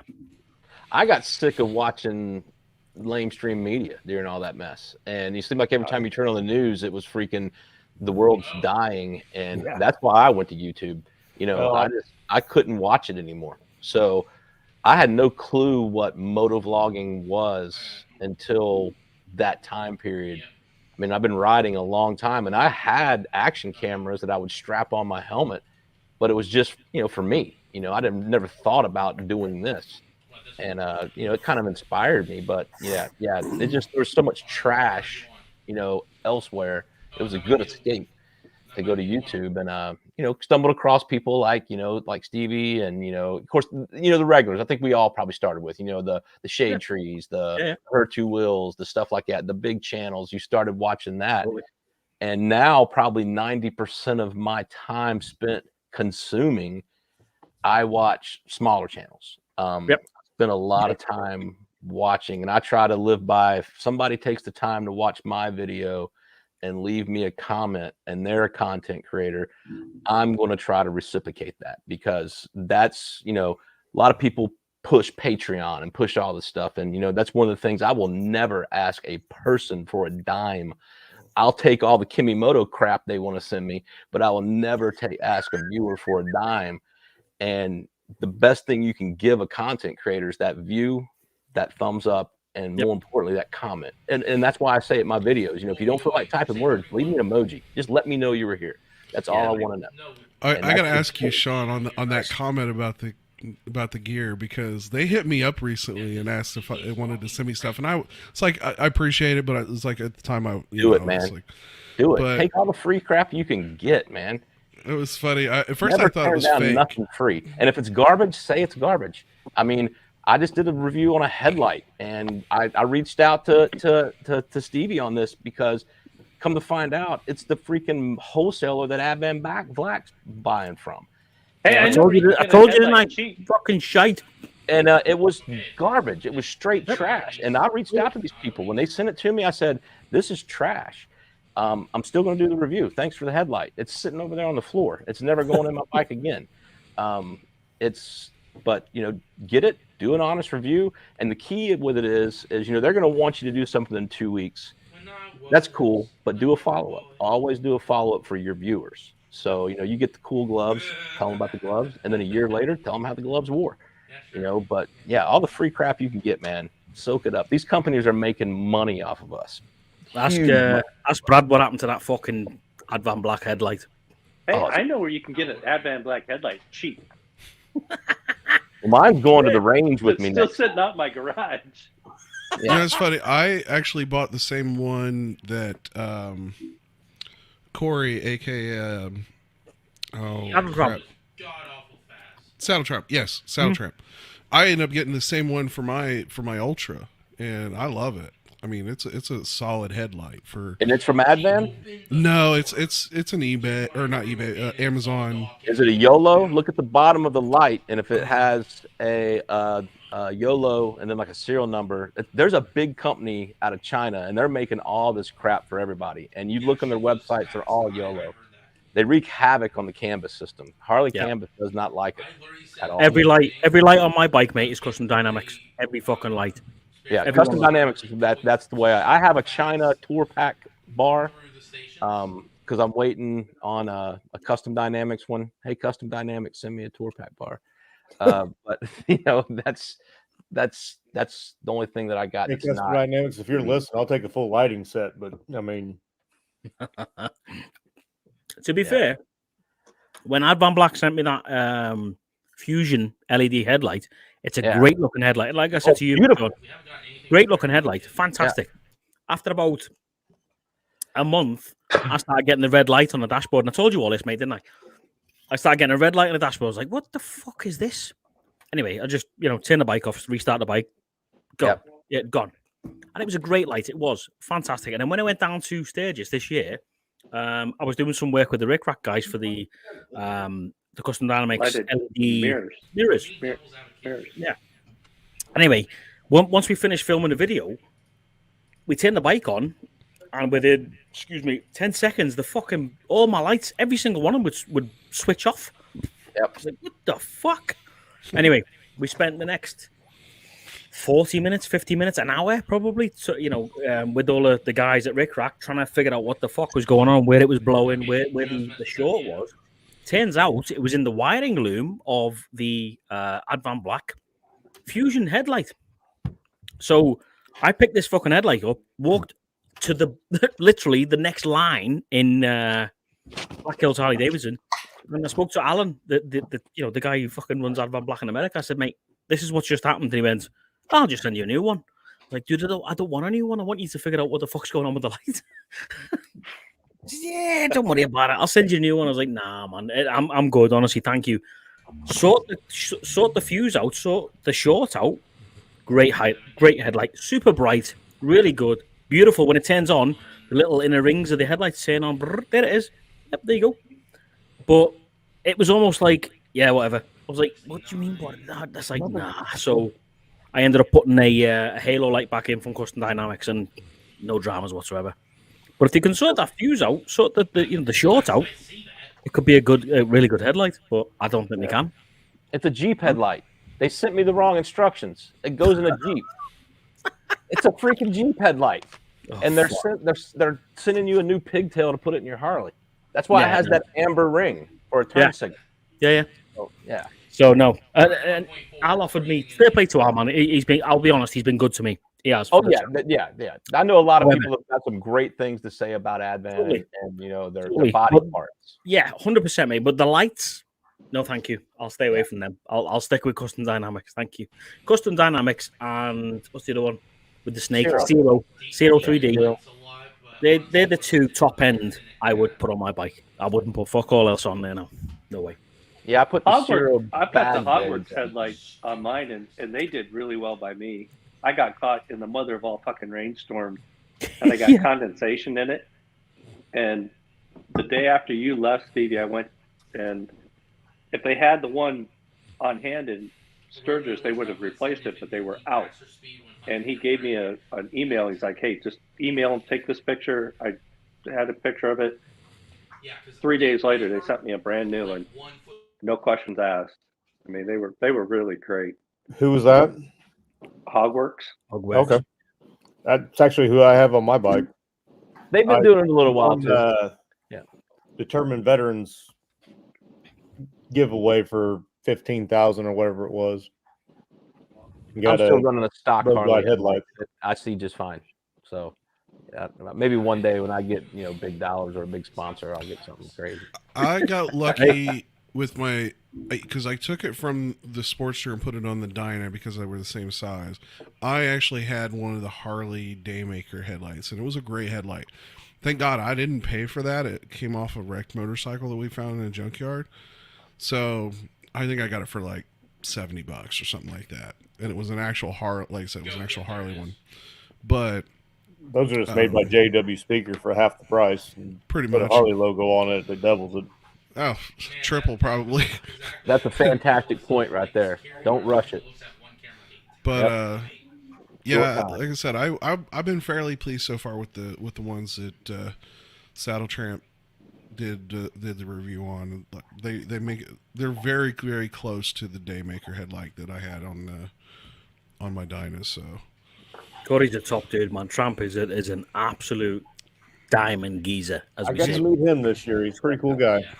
Oh, dude, he's such a genuine bloke, such a genuine guy, and he's just so down to earth, and he's super nice, man. I love Saddle Tramp, man. I think he's such a good guy. I really do. And that's he's like, say again. So I got to meet Saddle Tramp and the missus. Don't ask me her name. I don't think does he ever. I don't think he ever calls her anything but the missus. Oh wait, yeah, I do know her name, but I don't know if it's like if he wants it out there.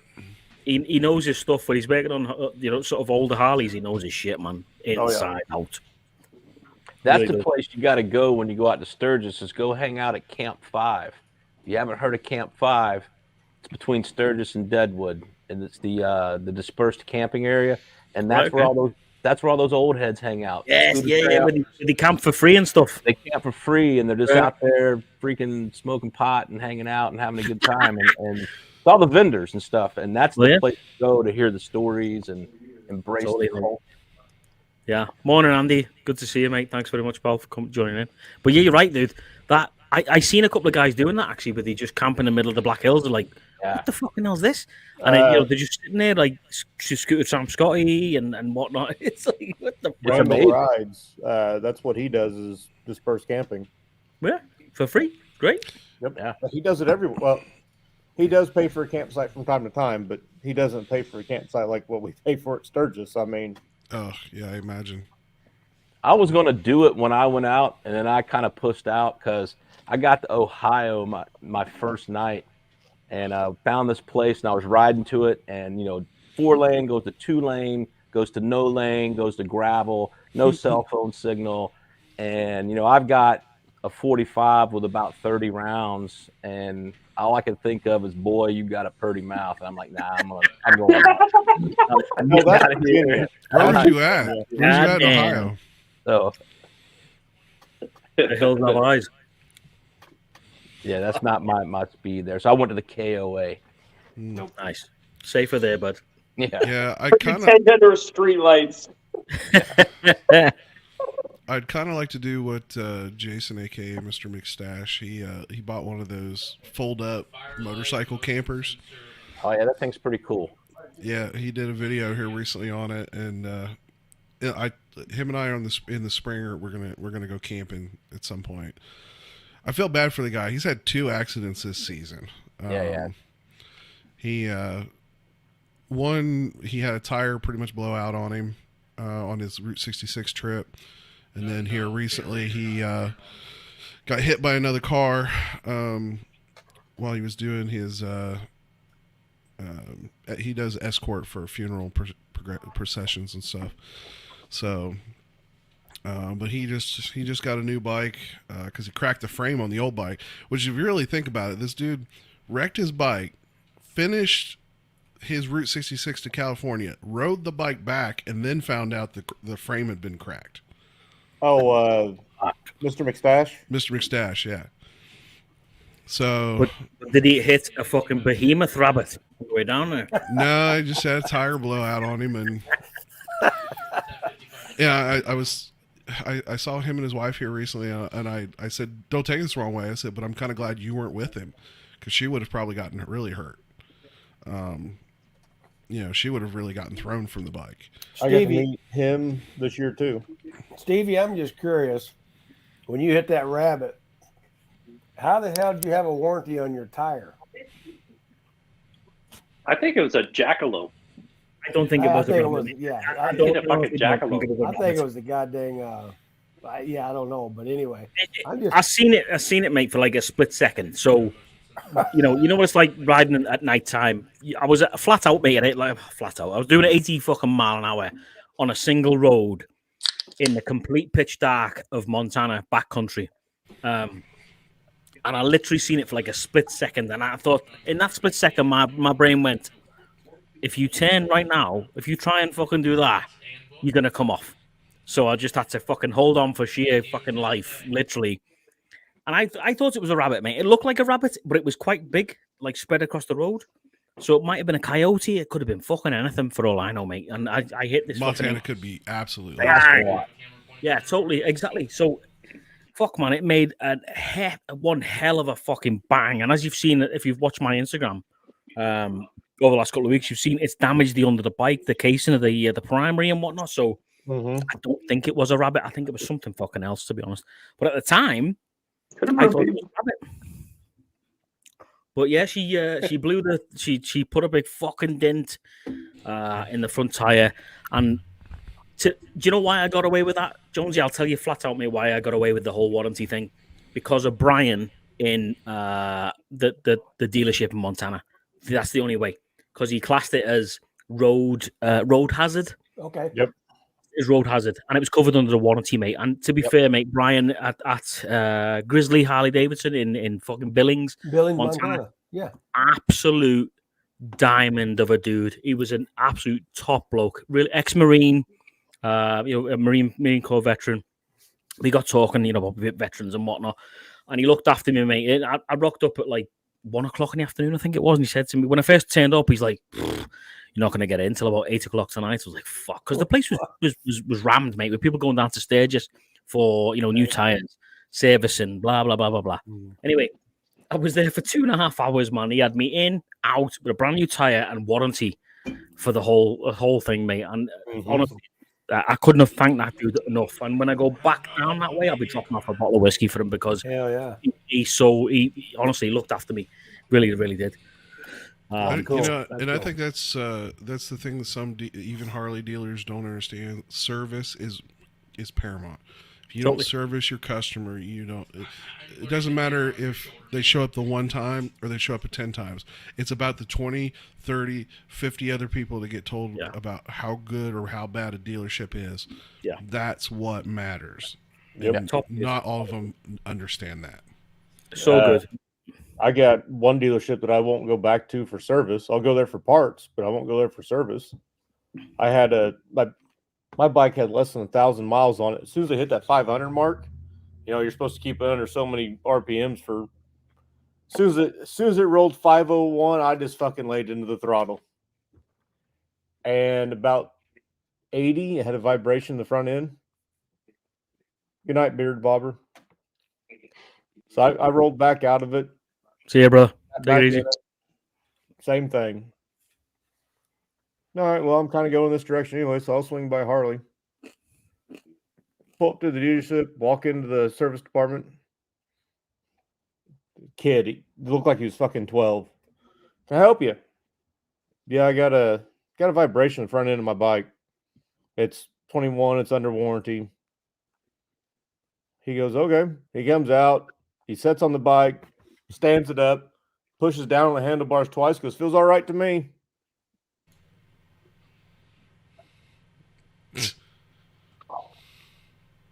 Okay, thanks, guy. I'll go somewhere else. Yeah, totally. It's funny. To be fair, I had a service department that was supposed to be a 3-hour job in my Bonneville. Took 3.5 weeks and almost derailed Sturgis last year. What? And the manager came out when he and said, your bike's done. I hope you're feeling really happy about your service. And I look at him and go, I would if it had taken 3.5 hours and not 3 weeks. Wow. I got a trip. I got to go make sure this thing's ready to go. And then they called me 2 days later to ask me for customer feedback. And proceeded to say, would you rate your thing as satisfactory? No. Are you sure?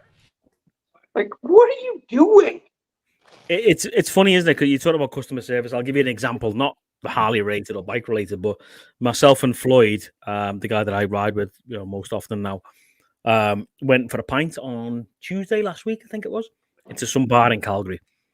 And I said, "Oh, I'll have a Peroni, please." For those guys that don't know what a Peroni is, I'll have a pint of Peroni. It's an Italian lager, basically. Delicious. Excuse me. Great pint. Yeah, exactly. Delicious pint. Oh, is this one you're talking about last week? What? Maybe. I can't remember. Anyway, Drink a beer since then? It comes out, yeah, probably, but comes out and it was flat as a pancake, right? There was no head on it. There was no bubbles coming out of it. Nothing. So I said, "Excuse me, love," to the waitress. I said, "That's flat." I said, I tasted it. I was like, "Fucking hell!" I said, "Can you take that back, please? It's flat. Can I have a new one?" She's like, "Yeah, no problem whatsoever." Takes it back to the bar geezer. It comes back like a minute later, and she goes, "Yeah, the barman doesn't agree with you. He says it's fine." I was like, so I was like, turned around, looked at this geezer behind the bar. He was about, to your point, he was about 12. And I went, "Dude, I've been drinking pints longer than you've been on this fucking earth. That's flat."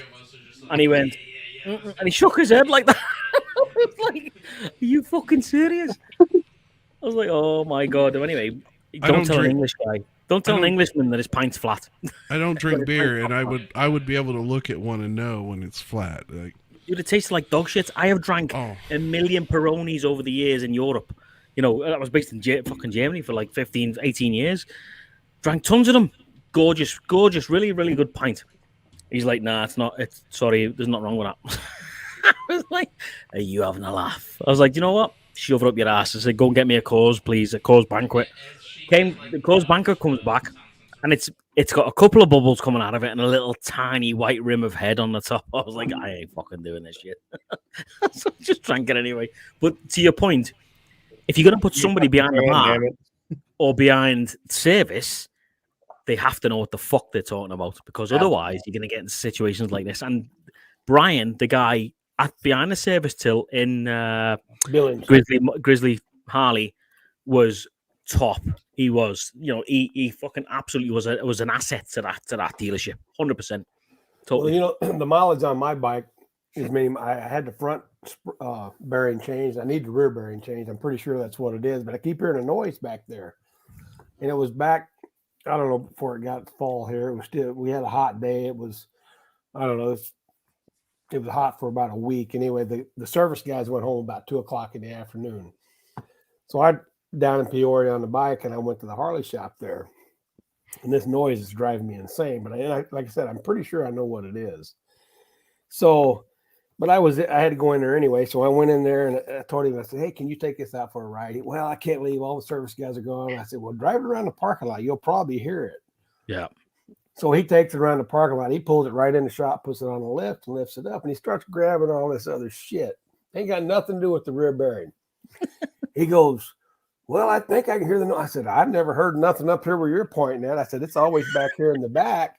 Yeah. So then he continues to tell me that I got 97,000 miles on my bike. You need a new belt. Belt looked fine. Nothing Belt wrong won't with make a noise either. No, Right. exactly. He said you need a new the rear sprocket, new front sprocket. Anyway, $2,300 later, and I'm sitting there like going, "Okay, thank you." Yeah. Fuck As off. You know soon what I as mean? he would have started checking bearings on the lift, that's when I'd have said, just take it off the lift.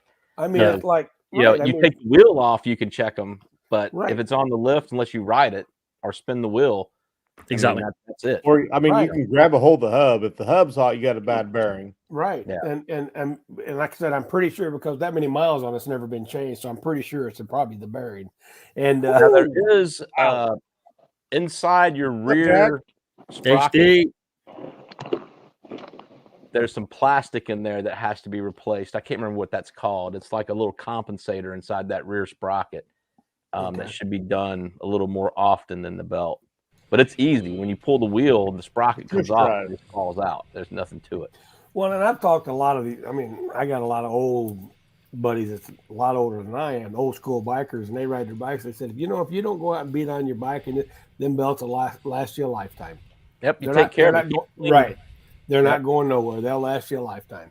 Yeah, unfortunately, it's the guys that are doing burnouts and Well, full that's throttle. what I'm saying, and I don't do that stuff. But he was saying, well, yeah, you need a new belt. Anyway, it's like $2,300. I said, all right, thanks, I appreciate it. It's like, I just those burnout guys. I'm like, just come on and just buy me some tires, man. yeah, Don't there burn you me. go, Buy me absolutely, stuff, man. So I'm good. absolutely. I about when I went and bought tires for my Ultra, I about shit myself. The price of tires are ridiculous right now. Mm-hmm. I bought Shinkos for almost what I paid a year and a half to 2 years earlier on the Dyna, and I bought Michelin Commander 3s for it. Well, to be fair, the Dyna's going to be cheaper on tires anyways because Yep. Dyna different tire was a Right. 130, 150. We had a 180 on the rear, a little taller. How'd you like the Commander 3s?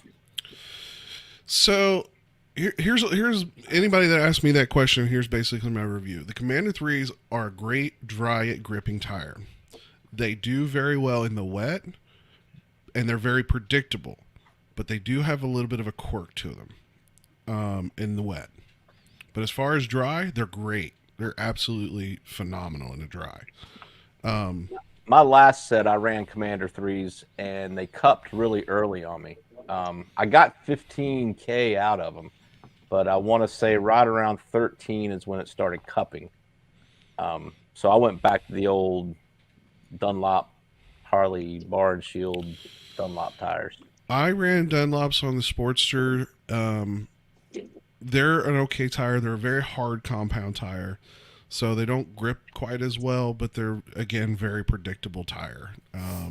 Well, it also depends on which Dunlop you get. I mean, There's a different one. 402s, yeah, they're hard as hell. The Dunlop, But, if you get the bar and shield and you get the regular Dunlop's a better tire than the one that got the That's Harley what I've bar and heard. shield on it. Yeah. Absolutely. My dealer ran a Dunlop really good Elite. special, and I never go to the dealer for service, but they ran a special, and I had the dealer do it this last time, and I hadn't ridden the bike any distance, and so pretty much I commute every day, which is about 15 miles, and I very rarely get over 60 miles an hour. And I went up, took a little road trip, and I rode up to Northern Virginia and met up with Kraken. And when I got to his house, I said, dude, my front wheel is hopping and at 70. So he got me into his dealer, In and Out. Man, those people were phenomenal. In and Out, they said it was out of balance. The weights were on the wrong side of the tire. And that's what the dealer That's what did ended to up me. being my problem. Well, it was out of bounds. So I paid for it up there, and I went back to my dealer, and I said, hey, I even had the guy write it on the invoice. Weights were on the wrong side of the tire. And, yeah, they wouldn't do anything. Of course, it was several months, and, you know, it is what it is. But, yeah, I mean, of course, I have a used bike. I know guys that buy new bikes, they want to get them serviced through Harley and go through the warranty program, and I totally get that. But I'm more of a mom and if I can't do it myself, I go to a shop. I go to a motorcycle mechanic. I waited till my 2 years was up. I still have the extended warranty in case the fucking radio goes out for some stupid reason. But I put a damn tuner on it, so pretty well the factory warranty's done. It's a souped up lawnmower engine.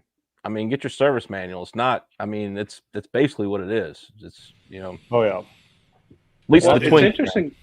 It's interesting you say that because when I put the 21 on the front, I had I heard that. a little bit of a vibration. If I let go of it, it goes like this. It's just out of balance. Took it back to the Harley shop, and a good friend of mine is actually one of the mechanics. He rebalanced it. Said, "Yeah, you're good." Long story short, when I had the ticking in the heads, I took it up to the old boy that's independent shop, and the only way you get into his shop is you have to be referred. Somebody has to give you his name, or he won't take you. You just can't come in the street. And right before Sturgis TV, I had him put a new rear tire on the bike. And we're sitting there talking, and I'm talking about, how I get this wobble in the front. I'm like, my other bike's got a 21. It doesn't do that. He goes, oh, the tires that a Harley shop gets are not the same one that an independent gets. Mm-hmm. To your point. He goes, don't ever buy a front tire from a Harley shop. Mm-hmm. So when I had it up there and he was trying to find the ticking, when he balances a tire, he does it old school. He doesn't have a machine that spins it. The way my tire guy does it. He hooks it on a clamp, and it balances it like this. He turns it horizontally. That's how he balances it. That's old school. Oh no, mine puts it on a. He puts it vertically, but a wheel balance. Two little rollers, Mm-hmm. and he finds the bottom. That's the heavy spot. He marks the top of the tire because that's where the weight's going to go. If it needs it again, he'll give it a little half spin, and if it lands in the same spot, roughly, he knows where he needs to put the weights. Yeah, you can get them at Harbor Freight. So this guy, you get a motorcycle wheel balancer at Harbor Freight. He mounts the tire on the wheel, and then it sits horizontally, and he spins it. So it's not only vertical; he gets it on both the X and the Y axis. And he told me, he goes, he took that front tire of mine off. That was the factory tire I bought from Harley, the 21-inch tire. He goes, Brad, I can't get that to fucking balance. He goes, that's a bad tire. Mm-hmm. And he goes, that's when he told me about the tires they get. Him as an independent dealer, he can't get that same tire that the Harley dealer gets. Oh. And so I said, dude, order one.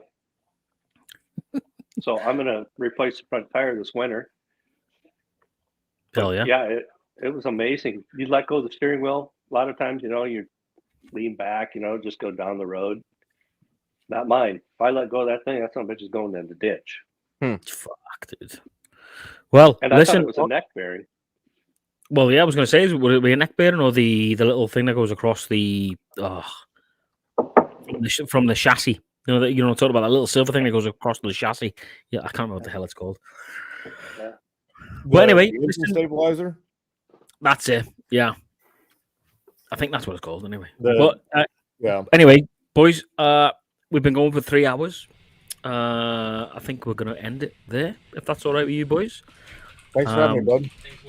Yeah, thanks for letting us join, man. I enjoyed it. I'm not a big live stream guy, and I can actually follow this live stream. So, well, good seeing everybody again. Yeah, anytime, boys. Absolutely anytime. We try and keep it real on these streams. So yeah, anytime, guys. You're more than welcome. Thank you very much for everybody that's been on tonight. Especially you guys that have come in and spent the time actually talking and stuff. It really does help. And thanks for everybody in the side chat.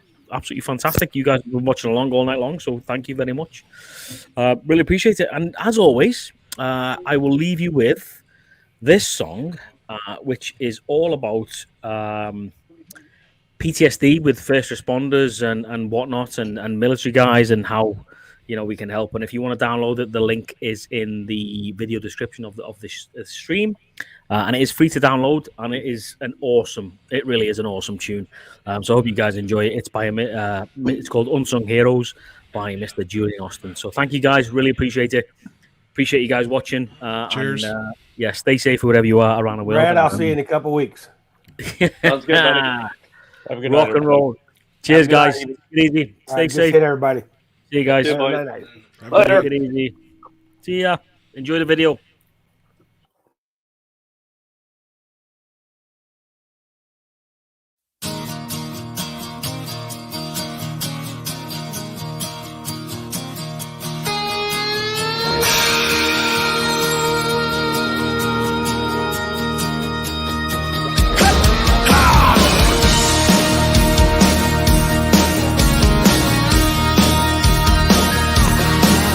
He's been 22 years as an infantryman.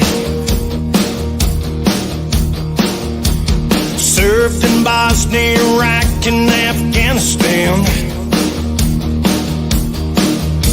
He's seen some things nobody should ever see. He never came back when he came back from overseas.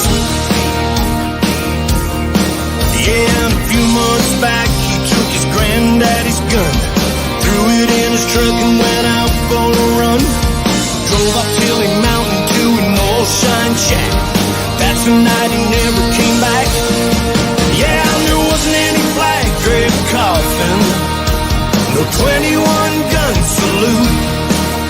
Just his mother and his brother there to bury him. Didn't even make the news. Another unsung hero who gave all for me and you.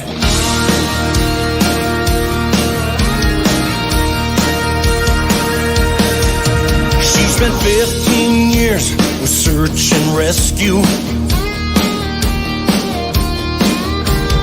During that time she saved lives but lost some too.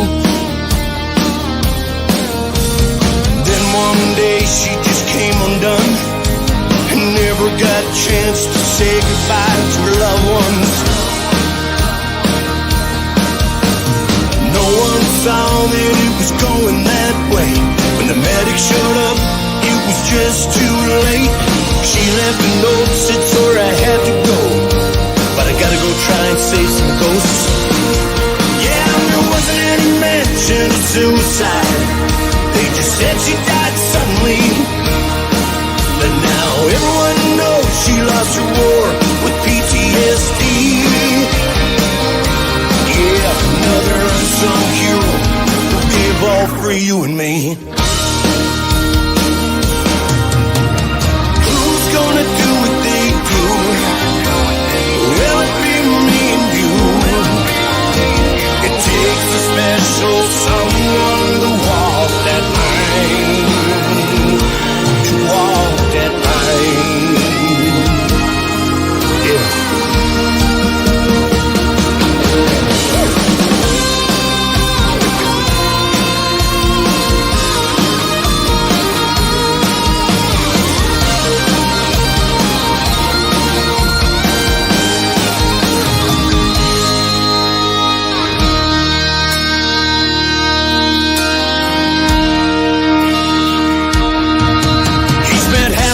Life as a first responder.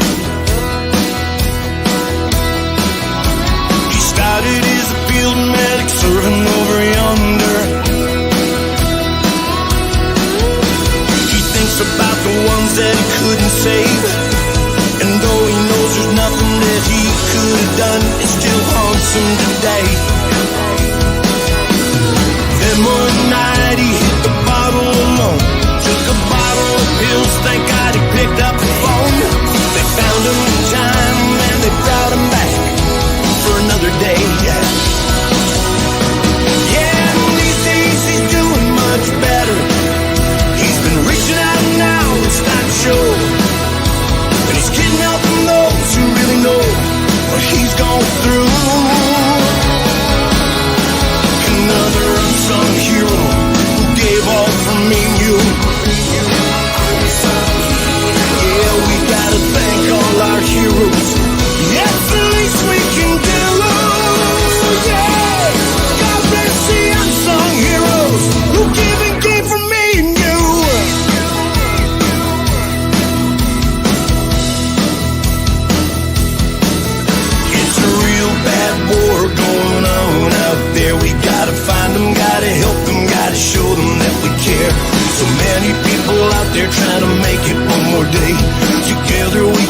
closest thing, we will find a way. PTSD, post-traumatic stress disorder's a really bad thing. PTSD, don't think that it never could happen to you and me. But if it's gotten time, it just might help save you and me. Yeah, it's a monster you can't see, and it's a real bad